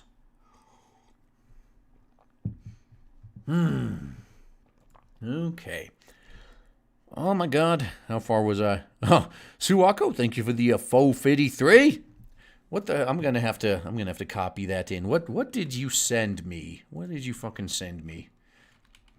Yeah. Okay. I can't read Moon Rune. Oh, here you go. All right, that was nice. So thank you, man.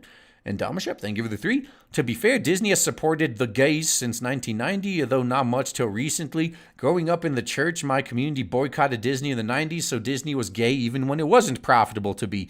Well, I think what they did was they tried to reach out to everybody, because I think in the 90s, like that's when Will and Grace was starting to be popular, right? And Will and Grace was the turning point. Yeah, that's when that's what made being gay, quote unquote, cool. Yeah, now it's cool to be a gay homosexual. Okay. But yeah, I mean, if they were cranking out those characters back then, hey, more power to them. Alrighty, where was I? And actually, looks like I'm all caught up on the YouTube side. Hey, perfect. Yeah, take old biddies. Yeah, that's what I want more of. I want more anime titties in everything.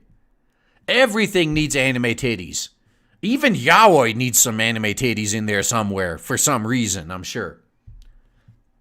But all right. So we just talked about Disney and how they're trying the whole more representation thing. Let's see what's happening with Disney right now. Bob Iger to step down as Disney CEO effective immediately. Well, as of this recording, it's been a day, but literally everybody, like minutes after this news came out, all the usual suspects were pumping out videos on it to capitalize on this and be the first, get all the views. Worked out well for him, by the way.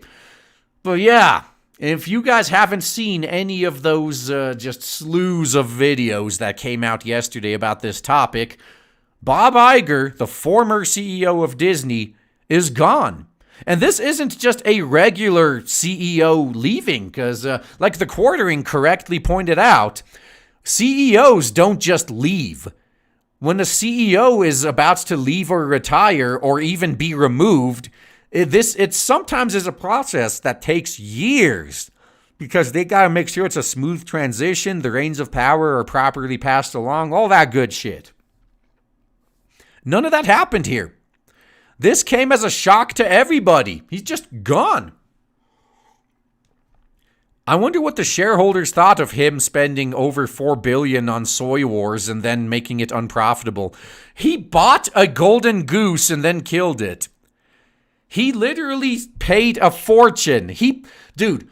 Bob Iger, when he was in charge of Disney, paid more money than Donald Trump has to effectively buy a license to print money, and then he tore it up and wiped his ass with it. Maybe he was just trying to show off how rich he is. All right, so I don't need that one. We don't need the summary because we know what they're going to say. Bob Iger will step down as Disney CEO and assume the role of executive chairman, Disney announced Tuesday. Bob Chapek, who most recently served as chairman of Disney Parks, Experiences, and Products, will assume the role of CEO, effective immediately, Disney announced. And that's a really interesting choice because apparently people really don't like him, at least from the fans' perspective. But, he's been making all these choices, like milking more money from the shrinking audience. Like, oh yeah, we got less people visiting our parks. We just have to charge them more, which leads to even less people showing up, which leads to them charging even more. And you get it. That's how death spirals work. So maybe he's going to do that to the whole company. So Chapek will continue to support Iger and be appointed to the board of directors at a later date. Shares of Disney fell about 2.5% after hours. In an interview with CNBC's Julia Boorstin after Disney's announcement, Iger said the CEO reporting structure is a way to ensure a smooth transition. We're not concerned at all about creating any confusion. Iger will remain executive chairman of Disney through the end of current year +1, according to the company. So yeah, see, this is the kind of shit I'm talking about. A CEO's exit is a process that can take years. The quartering was not lying when he mentioned this. But they should have been planning this for years, but it looks like this shocked people. So Iger had been planning his succession for a while. Last year, that current year +1 will be the time for me to finally step down. Iger has been CEO since current year -15. He's pushed back his retirement several times in recent years, and Tuesday's succession announcement came as a surprise. Yeah, well, for what it's worth, you would have to really, really give me a sweet deal. If I had even $1 billion, you would have to, you'd have to be like sucking my dick 24/7 to get me to stay there. Because, even $10 million is fuck you money for me. That's the, I'm just going to start my own shit and do whatever the fuck I want because no matter what happens, I'm set for life. That's when I go into that mode. So if I was a billionaire and I was in my 60s, 70s, or God forbid 80s, I wouldn't be working for these giant fucking corporations. Fuck. If I was a billionaire and I was in my 40s, I'd be like, fuck you. I'm going to enjoy the rest of my life. I'm not going to spend the rest of my days slaving away for you assholes. Fuck that. All right. So on a call with investors shortly after the announcement, Iger addressed the timing of his announcement, which happened 22 months before he was expected to retire at the end of current year +1. Iger said he decided to step down now because he wanted to focus on the creative side now that major projects like the Fox merger and the launch of Disney Plus were behind him. Correction, he didn't want to be the CEO of the company when all those decisions bite him in the ass. Yeah, so in this case, Bob Chapek is the one that's going to take all the blame for all this shit. Yeah, he saw what was coming, and he's like, nope, I am not going to be holding the shit sack. So Iger said he would be able to help transition Chapek into the role while serving as executive chairman. While everything else is falling into place, or with everything else falling into place, the time seemed right. No, or maybe he was forced out. Iger has been instrumental in making Disney a media powerhouse with key acquisitions and content plays. So all he did was kept buying up other companies while Disney is not really making much more money. But he launched Disney Plus, immediately making Disney a popular streaming service provider. And then The Mandalorian ended and it's not popular at all anymore. Disney said the service had 26.5 million paying subscribers during the first quarter of current year after launching in November. Oh, it was probably like 100 million while Mandalorian was still airing. So Iger has beefed up Disney's already strong content library with several important acquisitions. Most recently, he ushered through Disney's $71 billion acquisition of Fox's entertainment business, which would add even more content to its streaming library. And then you go around trying to remove those old movies from existence. Oh, dang it. Boomer. All right. Earlier, he added Star Wars and Marvel movies through its acquisition of Lucasfilm and Marvel Entertainment, each for about $4 billion. Shortly into his tenure as CEO, Iger announced Disney's $7.4 billion acquisition of Pixar Animation Studios, which made popular films like Toy Story and Finding Nemo before becoming a part of Disney. Now, that was a smart move. Acquiring Pixar... Actually, all three of these acquisitions were a smart move. The only problem is what they did with them after they bought them. Oh, come on. So Iger also launched a theme park in Shanghai, further expanding Disney's footprint across the globe and gaining 11 million visitors in its first year. Well, now that Corona-chan is visiting, maybe not going to be getting that much. With the successful launch of Disney's direct-to-consumer business and the integration of 21st Century Fox well underway, which I believe they've renamed to 21st Century Studios now because the Fox name is too toxic for us. I believe this is the optimal time to transition to a new CEO. Yeah, let someone else take the fall. That's how real CEOs do it. Chapek told investors that he has already had some exposure to the media and direct-to-consumer business in which he has not been directly involved in the past because Iger has encouraged his direct reports to interact. While I certainly have an opportunity to immerse myself in the more inside of those media business, I have a bit of fluency like my peers who have some fluency into our business. That's my sweet spot, and that's something I could leverage now throughout all my experiences, not only at Disney, but even before Disney, in terms of figuring out how we take data, information, and technology, and once again, our storytelling, right direct to consumer, so we can take all the great equities we have and continue to build those for our shareholders. You want direct to consumer, you're going to have to do what we're doing with Blade Devil. Now that's direct to consumer. So Chapek said he envisions his role as CEO to continue to work on the strategic pillars established by Iger, especially Disney's direct-to-consumer initiatives, but at the same time look around the corner at what's going on in the marketplace and that would necessitate a fresh look at those things. If they were smart, they would already be seeing the writing on the wall that getting woke leads to going broke, and they'd be like, you know what? Let's move away from this woke shit and actually create good content. If Disney did that now, they could probably buy up literally everybody else. All other competition gone. Everybody else bought up. That's where Disney could be right now.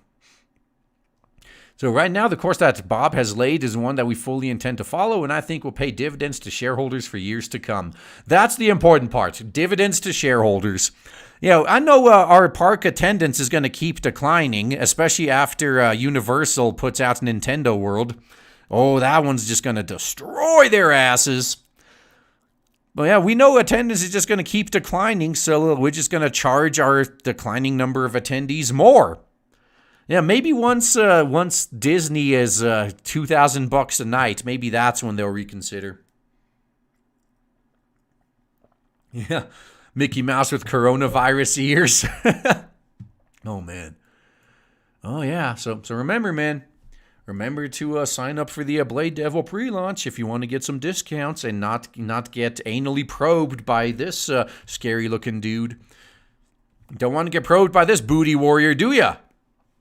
Okay, so let's see where I am today, though. Boom, boom, boom, boom, boom. Holy shit. Got a bunch here. So, all right, Saipa, thank you for the 2.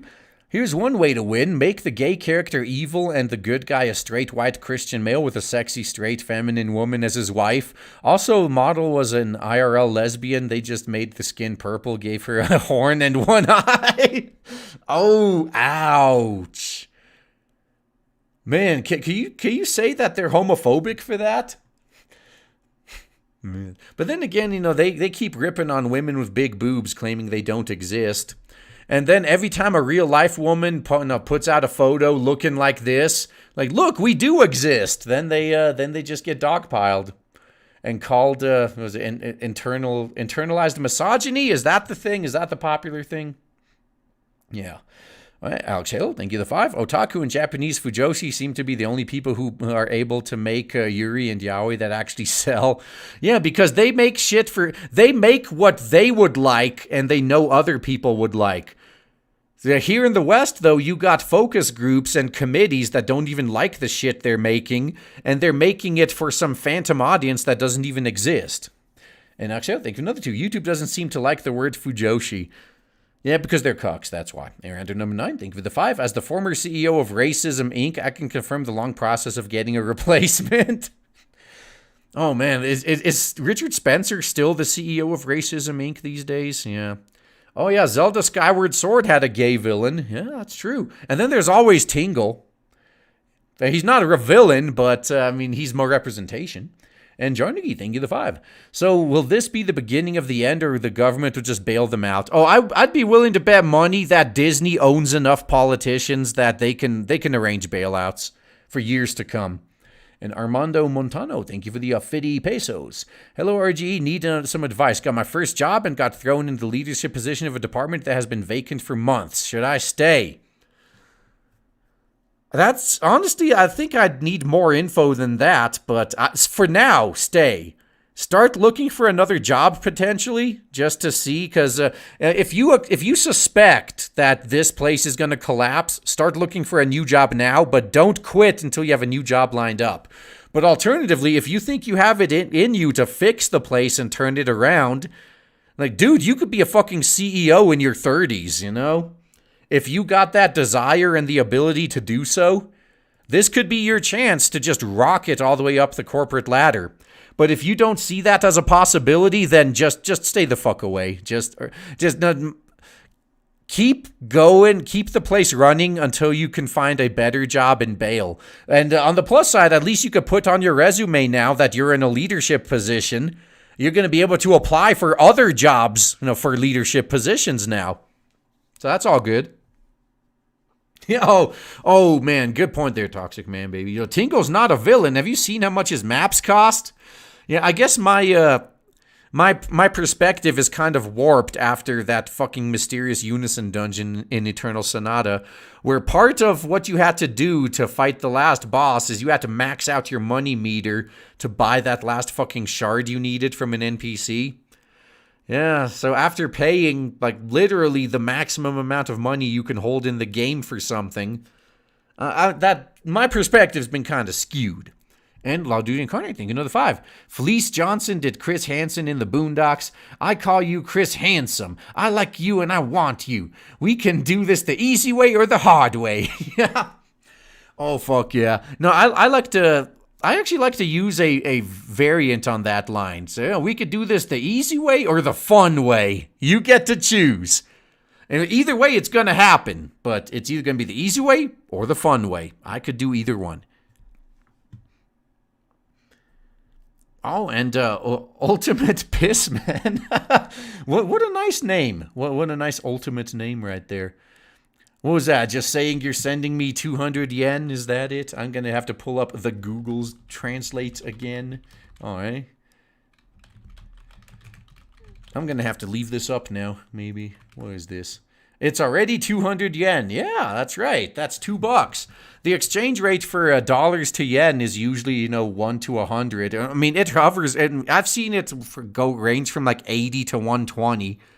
But yeah, that's how it goes, man. Sweet. Yeah, definitely thank you for that, though. I do appreciate that. Yeah, finally getting some yen thrown at me. Yeah, unfortunately, it looks like you can't send super chats from Israel, though. Because I've had people, apparently I have people from Israel watching, and every time I say, it would be funny to one day get some actual shekels, a super chat from Israel. And I always got at least one of them in the chat. It's yeah, it would be nice, but we can't send those from Israel, so... Man, I'm never going to get actual fucking shekels sent to me until Google stops being so cucked and allows Israelis to send them. Oh, and username, thank you for the 4,000 COP. What's that? Well, keep up the good work. Man, who is that cutie? Nobody. Yeah, just, was it Lias from King's Raid? King's Raid, by the way, is probably, if I were to play another mobile game again, I'd probably play that one. They have the best business model. And Crowfu, thank you the 5. What are your thoughts on Persona 5 Royal being censored for people who don't even buy the game? Twitter losers. Oh, I actually did a whole video cut about that. So yeah, it's bullshit. But if Atlas wants to side with them, then that's the audience they can have. Okay. And I believe it is time. Let's get to this final article because I left this for last because you can't top it. Only in a publicly funded company that gets paid by money taken from the taxpayers against their will, so no matter what they do, they don't have to worry about competing in the free market, only from a company like that can we get shit like this. Big Black Cock drama boss Piers Wenger hits back at criticism of its woke versions of classics, insisting that older stories must be adapted for modern audiences. There is so much wrong in this statement because modern audiences prefer the older stories. You guys remember the example I keep using of Dan DiDio, who was formerly in charge of DC Comics? He's gone now. Yeah, where he was one of the big guys that was pushing for all this woke shit in their new content. And then he was at some vendor meeting just pitching a fit saying, I don't understand why reprints of our old books keep outselling our new ones. Right after he was saying shit like, oh, the old content didn't age well. It needs to be adapted for modern audiences. Well, I hate to break it to you, bitch, but the old content aged way better than you think it did. And even your modern audiences that you're trying to appeal to, they prefer the older stories to the newer ones.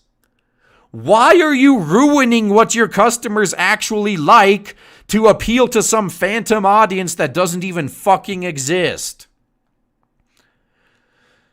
The Big Black Cock's head of drama has defended criticism that it is preoccupied with appearing woke after repurposing classic text to boost roles for whammons and ethnic minorities.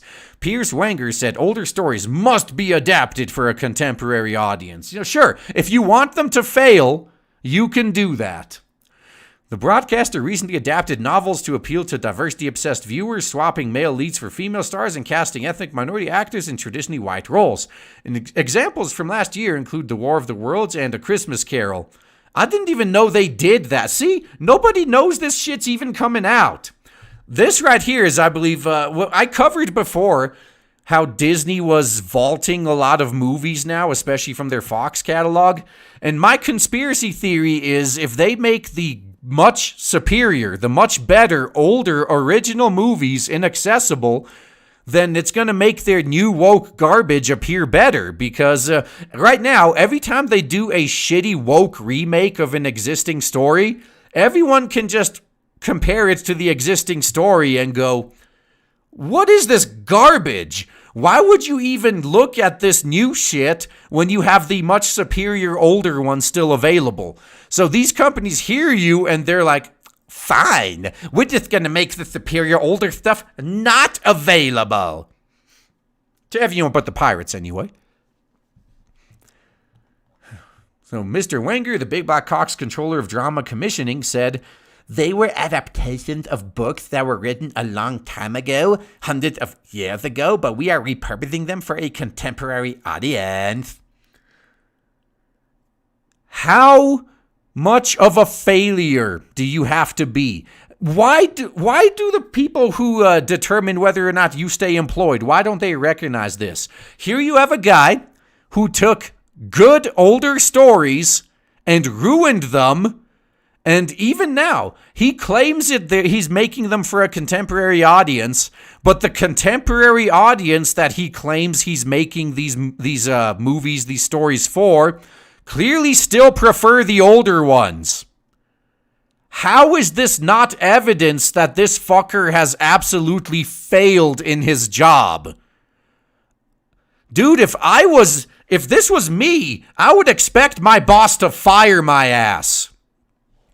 If I came out with a new and improved version of our software and all the customers unanimously just try it out and switch back to the old one, I'd probably be fucking fired for good reason.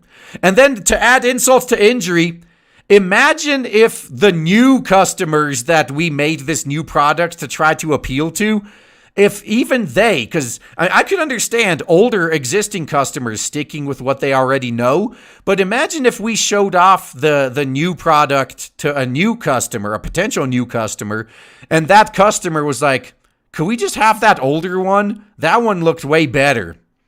It would be the end. It would be the end of me. But these idiots just fail upwards. And they're the ones making decisions at the highest level of these corporations, running them into the ground, and nobody seems to realize how incompetent they are. They need to speak to a contemporary audience and represent a contemporary world as well as being stories set in our past. You can't have both, you fucking moron.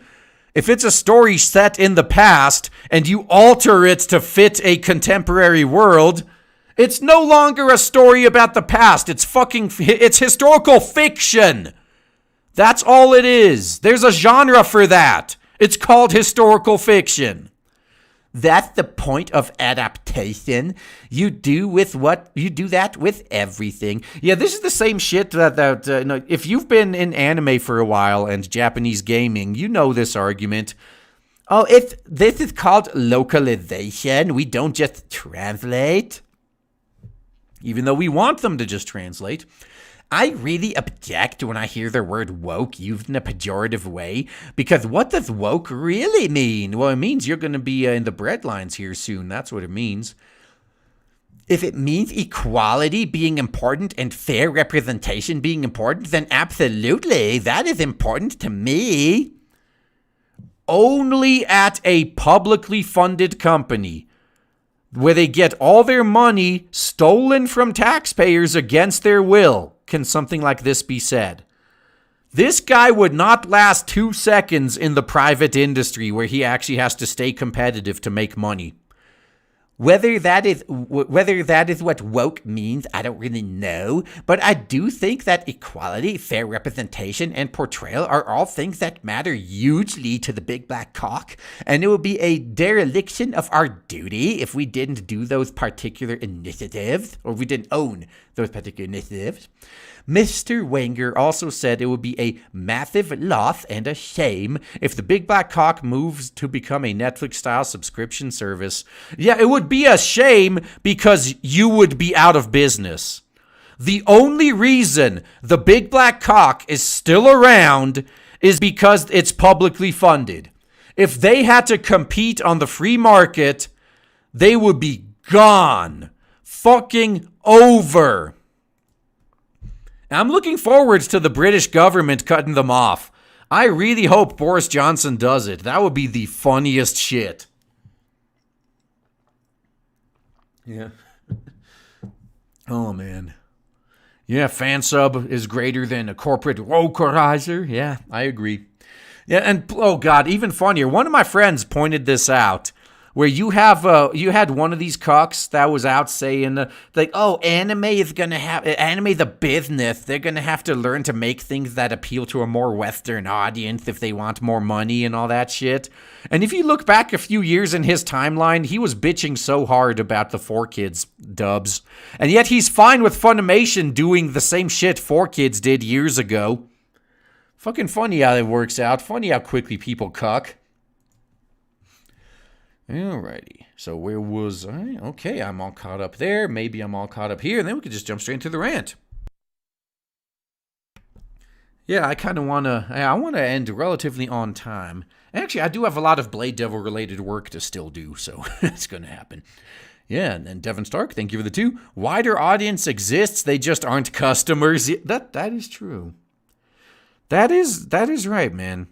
Yeah, and it's not a matter of quantity, it's a matter of quality, because was it called the 30-70 rule or something? 30% of your customers spend 70% of the money or something like that? Or was it 80-20? No, 80-20 is with the sexual marketplace. Now, I forgot how it is, but it's true. I mean, and we could see it more than ever with mobile games, with free-to-play, where a tiny fraction of your customers supplies you with 99% of your money. And it's the same, like Star Wars. Star Wars made so much money off of merchandise. It's not just the movies. Everyone and their mom saw a Star Wars movie. They bought the movie tickets. But a few hardcore fans bought every single piece of merch. They were buying up anything that had a Star Wars logo on it. And those are the people that Disney flipped a bird to. They flipped a bird to their whales. That was their biggest fucking mistake.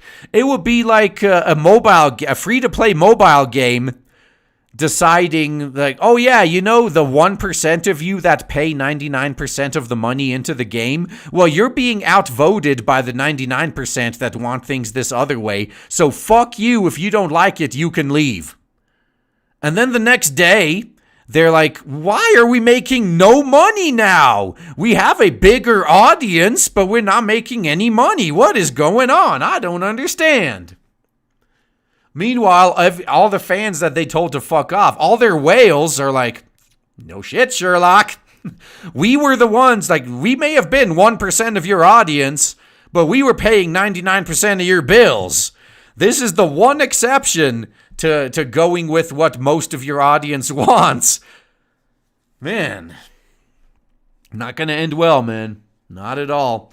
The trick, by the way, is you should... you need both, because if like the example I just used, where a company just throws their whales aside in favor of their free-to-play players, and then they end up not making any more money. The flip side of that is only caring about the whales, because if they don't give a fuck about their free-to-play players and they only do what the whales want, they're also gonna lose everybody, because a lot of the reason that whales whale is so they can show off to the free-to-play players. I mean, there is a lot of e-peen involved for some of these people. And you're going to take that away from them if you side with the whales so much that all the free-to-play players leave, then the whales will see no reason to keep throwing money in anymore. And then they're going to leave too. They're going to go to where the free-to-play players went so they can show off to them over there. So you got to keep both sides happy, all right? That's the way you got to do it. Now, if I were to say, if I had to choose which one to side with, I think I would lean more towards the whales, since they're the ones actually paying my fucking bills. But I definitely need the free-to-play players around, because without them, the whales would leave too. Yeah, that would be kind of horrible. So yeah, you got to keep both groups happy. And if you can't, you're just going to go broke. Oh yeah, the whale emojis in the chat, fucking perfect. All right, let's put. So again, remember, you guys, you're gonna have to go get some Blade Devil, or else, you wouldn't want this dude paying your booty a visit at night. You want to get a visit from the Booty Warrior? Then make sure you're ready to fucking buy this shit when we launch. and again. Before I switch to the rant, I just have to reiterate, I know, especially given some recent events, unfortunately, around crowdfunding. Yeah, there was Detective Dead by Critias got canceled, and he's going to be refunding everybody. You have the drama around Lady Alchemy, all this shit going on. So this always happens with crowdfunding. Someone always fucks up, and it ruins the reputation of everyone else. But that's why, after we put the book out, we're going to fucking put out another campaign after it's been finished, so you got a second chance. And plus, I mean, this is fucking me. I'm not saying like I'm better than a lot of people. It's just, look at the position I'm in. If I were to fuck up with Blade Devil, if I either didn't deliver it or I didn't refund it once it became apparent it's not getting delivered for whatever reason, my YouTube presence is deader than Mundane Matt's. Nobody would ever listen to me again. Nobody would ever trust anything I say again. Yeah, I have way too much to fucking lose to screw people over. A lot of these people that end up, just flopping, they came out of nowhere. They have no presence. They really have nothing to lose. Other than the ability to ever launch another campaign again, but if they don't want or care about that, so what? But I'm here for the fucking long haul, man. I want to be here making Blade Devil for years to come. And to do that, and also to make sure I keep my YouTube career, I'm gonna have to deliver, man. I'm gonna have to fucking stick around. Yeah, RGE flees the country with the money. There is no fucking way that's going to... unless I made, again, my minimum amount was 10 million, which coincidentally, it's the exact amount Comicsgate is trying to raise this year to be 1% of the comics industry in the West. Dude, if we get to 10 million by ourselves, I don't know. I don't think it's possible because there'd be so many records being broken for that to happen. Like, no, that's nothing even close to that has ever happened before. So I don't expect that. But yeah, I said 10 million would be my cutoff because if I had $10 million, that's when I could retire. Then it would be, at that point, that's when the temptation may set in, where it's like, do I really want to spend this money and actually deliver the campaign when I could just retire? But I'd rather just deliver the campaign and then do another one, and then after a few campaigns, I'd have 10 million again. I would rather do that. And then I could have a steady source of income in case of an emergency. I don't know. Maybe I'm just weird, but I would rather do that. Yeah. Oh, Tyler Preston is asking, can anyone explain what happened to Lady Alchemy? Okay. I guess I could do one unplanned detour. I can explain that. So, for long story short, she got fucked over by the writer and the artist that she hired. And I know let's hear it from her. I'm just gonna pull this up on the twatters and pull it up on screen. Okay. Yeah, no, don't pull a Zoe on us. Yeah, dude, Zoe Quinn, she got like $85,000, and then a month later, hey, look at my luxury Japanese vacation. Who the fuck completely destroys their reputation and future career prospects for $85,000? I don't care how poor you are. $85,000 isn't enough to carry you until the day you die. No, man, some people are just special. Oh, shit. All right, let me find, there we go. Let's pull up her words. Yeah, she herself, I'm going to put this in the chat too, so you guys can see what's going on. So there you go. There's the link. By the time you hear this, scroll up. You'll see it. Yeah. So I'm pulling this up on screen. So right there. Yeah, this was from 23 hours ago. So yeah, it was fairly recent. Let's see.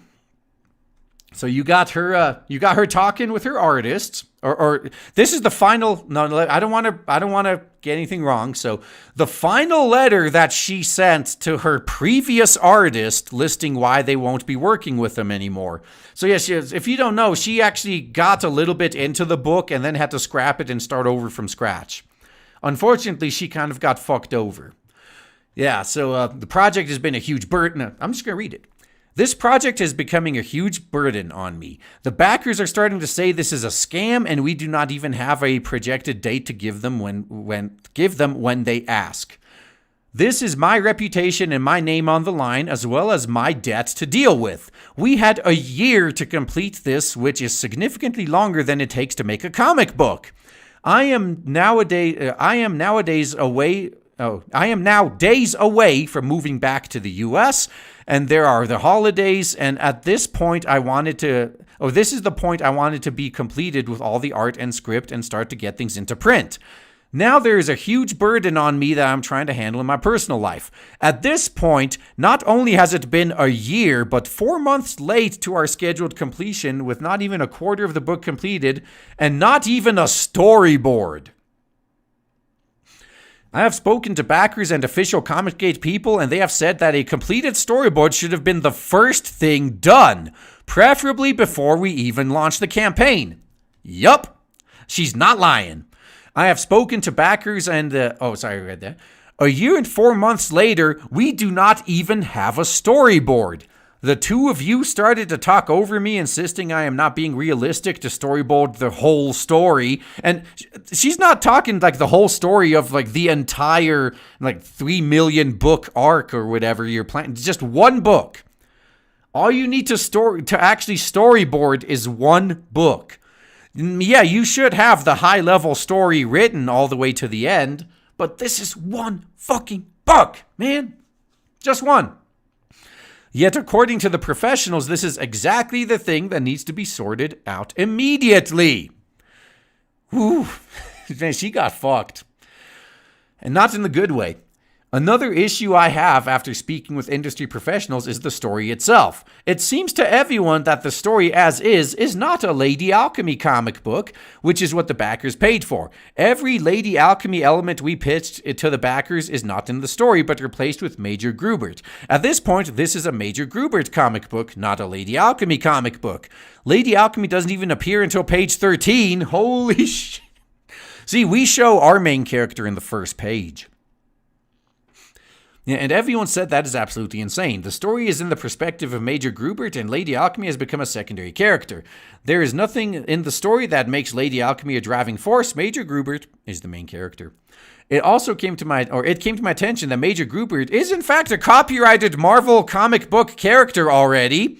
So these types of oversights are unacceptable. Yeah, imagine that. Getting most of the way done through your book, and then, oh yeah, we can't use this character that you guys turned into the main character. So much shit getting fucked up, man. Whew. Yeah, again, it is my name, reputation, and finances on the line, and these oversights would cause enormous problems for me and all of Comicsgate. True. It is things like this that show I cannot trust either of you, referring to a writer and artist. What if there are other oversights such as this that I am not seeing? A similar issue is also the chaos symbol, is also the chaos symbol on the Major Grubert jacket. I asked Maz last year to please remove the symbol from a tarot card pack because it's associated to Baked Alaska's book, and I do not want any political affiliations and symbolism connecting Lady Alchemy to that sort of world. After removing the symbol, it was then put back in throughout the book on Major Grubert's jacket. They took it off the cards, now it's on the jacket instead. Yay. This is why is it that every comment or contribution that I make is ignored? I have no control or voice in this project, yet receive all of the risk. Yeah, they were taking advantage of you. That's what was going on. I shouldn't even have to point out that this is a Lady Alchemy comic book. Lady Alchemy is my character. It should be my story. I mean, she did hire them to do that. And I should have been listened to throughout the project, but you didn't listen to anything. Now, I have also asked repeatedly to include storylines I've wanted in a comic book for a decade. They mean a lot to me and was completely ignored. The project's turned into something that is not my brand, yet I am representing it, and people working on it do not listen or respect me. The point of hiring a writer was to write a script. I not only didn't receive a script, I didn't even receive a storyboard and was told that's not how it works. But it is. Instead, I received an entirely new story, and my ideas for that story were totally ignored, or literally ignored. There isn't even any alchemy in a Lady Alchemy comic book. That is mind-boggling. I have spent a fortune on financing the art and merchandise, by far my biggest expenses, and thus far there is not even half of the art produced. The merchandise which Maz insisted upon handling exceeded the budget, and I addressed this last year. The sheer amount of posters we have is shocking. I said we only needed a few hundred posters, and that I cannot budget $2,000 on something we don't need. Again, what I said was ignored, and $2,000 worth of posters was invoiced to me. This is 90 pounds of posters. In what world would this ever be a wise decision? So here's where she fucked up, in my opinion. She gave them the ability to make these purchases. Now, if I was in her position, I would have been like, no, if you want something, you ask me, and I may or may not buy it for you. But I would not give the people I'm contracting the ability to spend my fucking money. That right there was a really stupid fucking decision, and she better learn from this. I am now, after taxes and expenses, at a loss on this project, and there's no end in sight. At this point, I need to work on my life, get moving to Marika, start a family, and salvage my reputation by canceling this project and figuring out how to recover from these losses. Maz, I've already paid you $4,250. Other professional artists who produce extremely high-quality work have quoted me $4,000 to produce a 40-page book in 4 months. They also expected to be paid in increments of 5 pages and not up front. I was trusting you to deliver what you promised when I gave you that money, but you have repeatedly missed deadlines and blamed it on needing to pay rent. You were never doing this for free. Yeah, that's important right there too. Because if you pay someone up front, they may be tempted to just not do the work because they already have the money. So after risking my reputation, putting me in debt, using a copyrighted name in the book, ignoring my instructions, not getting the basics right, storyboarding, and turning this into a comic book about Maz, I'm forced to end our working relationship. Therefore, from this point forward, we will no longer be working together on this book. If you wish to make a Major Grubert comic book, then you can do so on your own, though I will not allow the use of Lady Alchemy, her name, or her image in your book. So that's what happened. That's what's going on. So after spending, after wasting, I think tens of thousands of dollars, she pretty much had to start over from scratch. Yeah, that is, yeah, that's what's going on, man. I hope she learned her fucking lesson, though. I really do. And yeah, so there's always dangers when you're crowdfunding like this, but that's the thing. I'm making sure that. I mentioned before with Blade Devil, regardless of how much money it gets, the book is coming out. It's getting made. I'll fund it myself. I made sure I have the ability to do so if I have to. But whether or not there's going to be more, that depends on... yeah, you guys supporting the first book, that's basically what tells me you want to see more. So yeah, there'll be more. Yeah, other than me or my artist either dying or being in a coma or something, that's about all that's going to stop this from coming out. Or if a toxic man baby gets some infection from the rusty iron bars on his cage in the basement, and his hand gets it has to be in a cast or what? Yeah, that would be tragic, man. I'm gonna have to go down there and clean his cage just to make sure that doesn't happen. Shit. That would suck. Man, I'd be out so much shekels if that happened. I can't hate that. Yeah, I want them printed titty pages. Yes. Blurred. Oh yeah. There's going to be titties. There's going to be blurred. Plenty of it. But anyway, okay, I'm going to do a quick little rant here, and then we can move on to something else. All right. Hey, oh, no, wait up. I don't want to get behind on shekels. I got to do that. Got to check. Oh, there were a few. Cool. I'm glad I checked. Yeah, I didn't want to make you guys wait forever, because that's something that annoys me too. So I try not to do that. And Yoshkin, thank you for the 5. If they really cared about the chillins, they would tell parents to do their job and watch their chillins instead of having the big government. Yeah, because if you claim to care about the chillins and then you advocate for a government that will literally control their whole lives, you don't care about the children. You're enslaving them voluntarily. And Watch Scarzimo, thank you for the 2. No, don't pull a Zoe on us. I won't. And Domshep, thank you for the 2. ANN is siding with the Aussie boomer, #not for fans. Well, if it hasn't been fucking obvious since the Kick Vic situation that Anime News Network is a fucking joke, I don't know how much more evidence you guys need at this point. I really don't. And Saipa, thank you for the 2. With all the shit that surrounded what happened, the relationships, most of which continue to this very day, and with 100% shared material and products between 4Kids and Scummination, you will never convince me 4Kids wasn't just a branch of Scummination. Yeah, maybe they had 4Kids fuck up One Piece on purpose so they could get more money out of it later. That's true. That could have happened, yeah. All right, and Jesse, thank you for the $1. I'd like to say that I made a bunch of NPCs in my game have bust images when you talk to them, primarily to show more plot. Hey, that is a good idea. Everybody needs more plot. Fuck, you can't go wrong with more plot.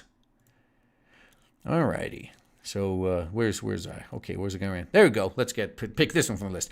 Hey, what's up, everyone? Raging Golden Eagle Heaven, way too much fun as always. And this will be a nice, quick little rant where I'm going into, at a high level, when reality conflicts with the ideological programming of an NPC, and the weird little things we see out of them.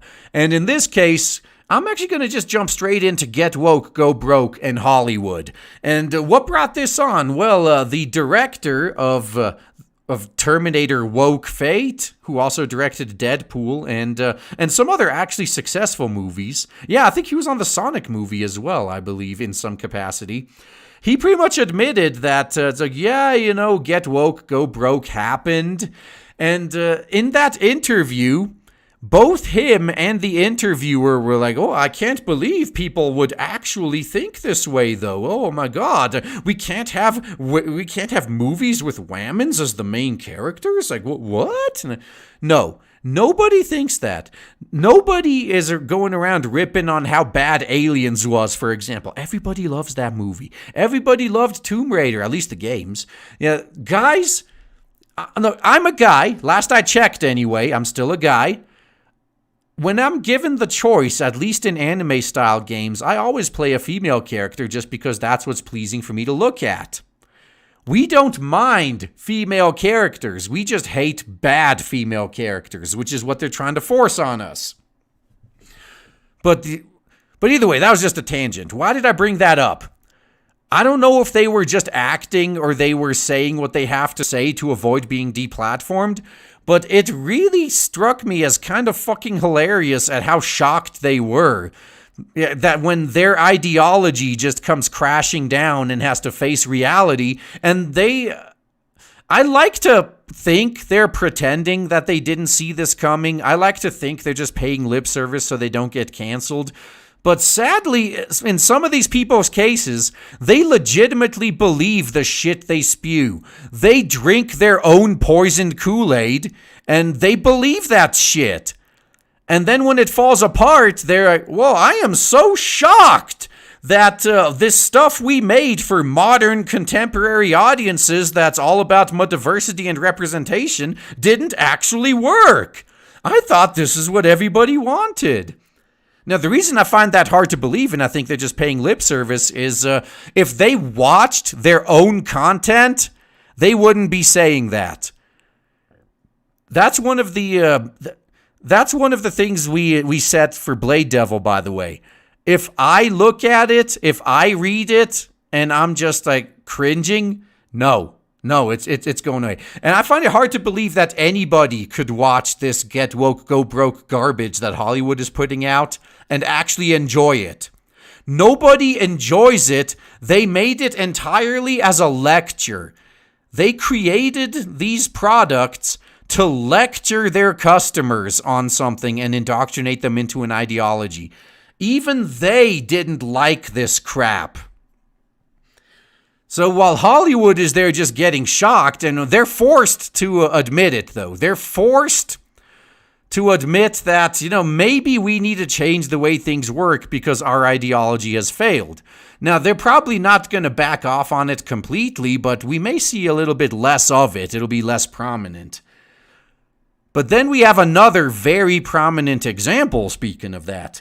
College drones. So I've ranted many times before about how I keep seeing very down-to-earth, intelligent, curious, open-minded kids go to college and come out as indoctrinated, pre-programmed NPC drones. They leave college dumber than when they went in. And the sad thing is, they probably legitimately believe what they've been brainwashed into believing. They're not just paying lip service. I was one of those who just paid lip service. While I was in college, whatever the fuck the professors wanted me to say to get me my A, I said it. It was so damn obvious when you have to write an essay or take a test or something. The answer they're looking for was so obvious. So I just told them what they wanted to hear and just got my A and left. But as soon as I left college, the mask came off and I was back to being myself. These drones, on the other hand, that is who they've become. That is who they are.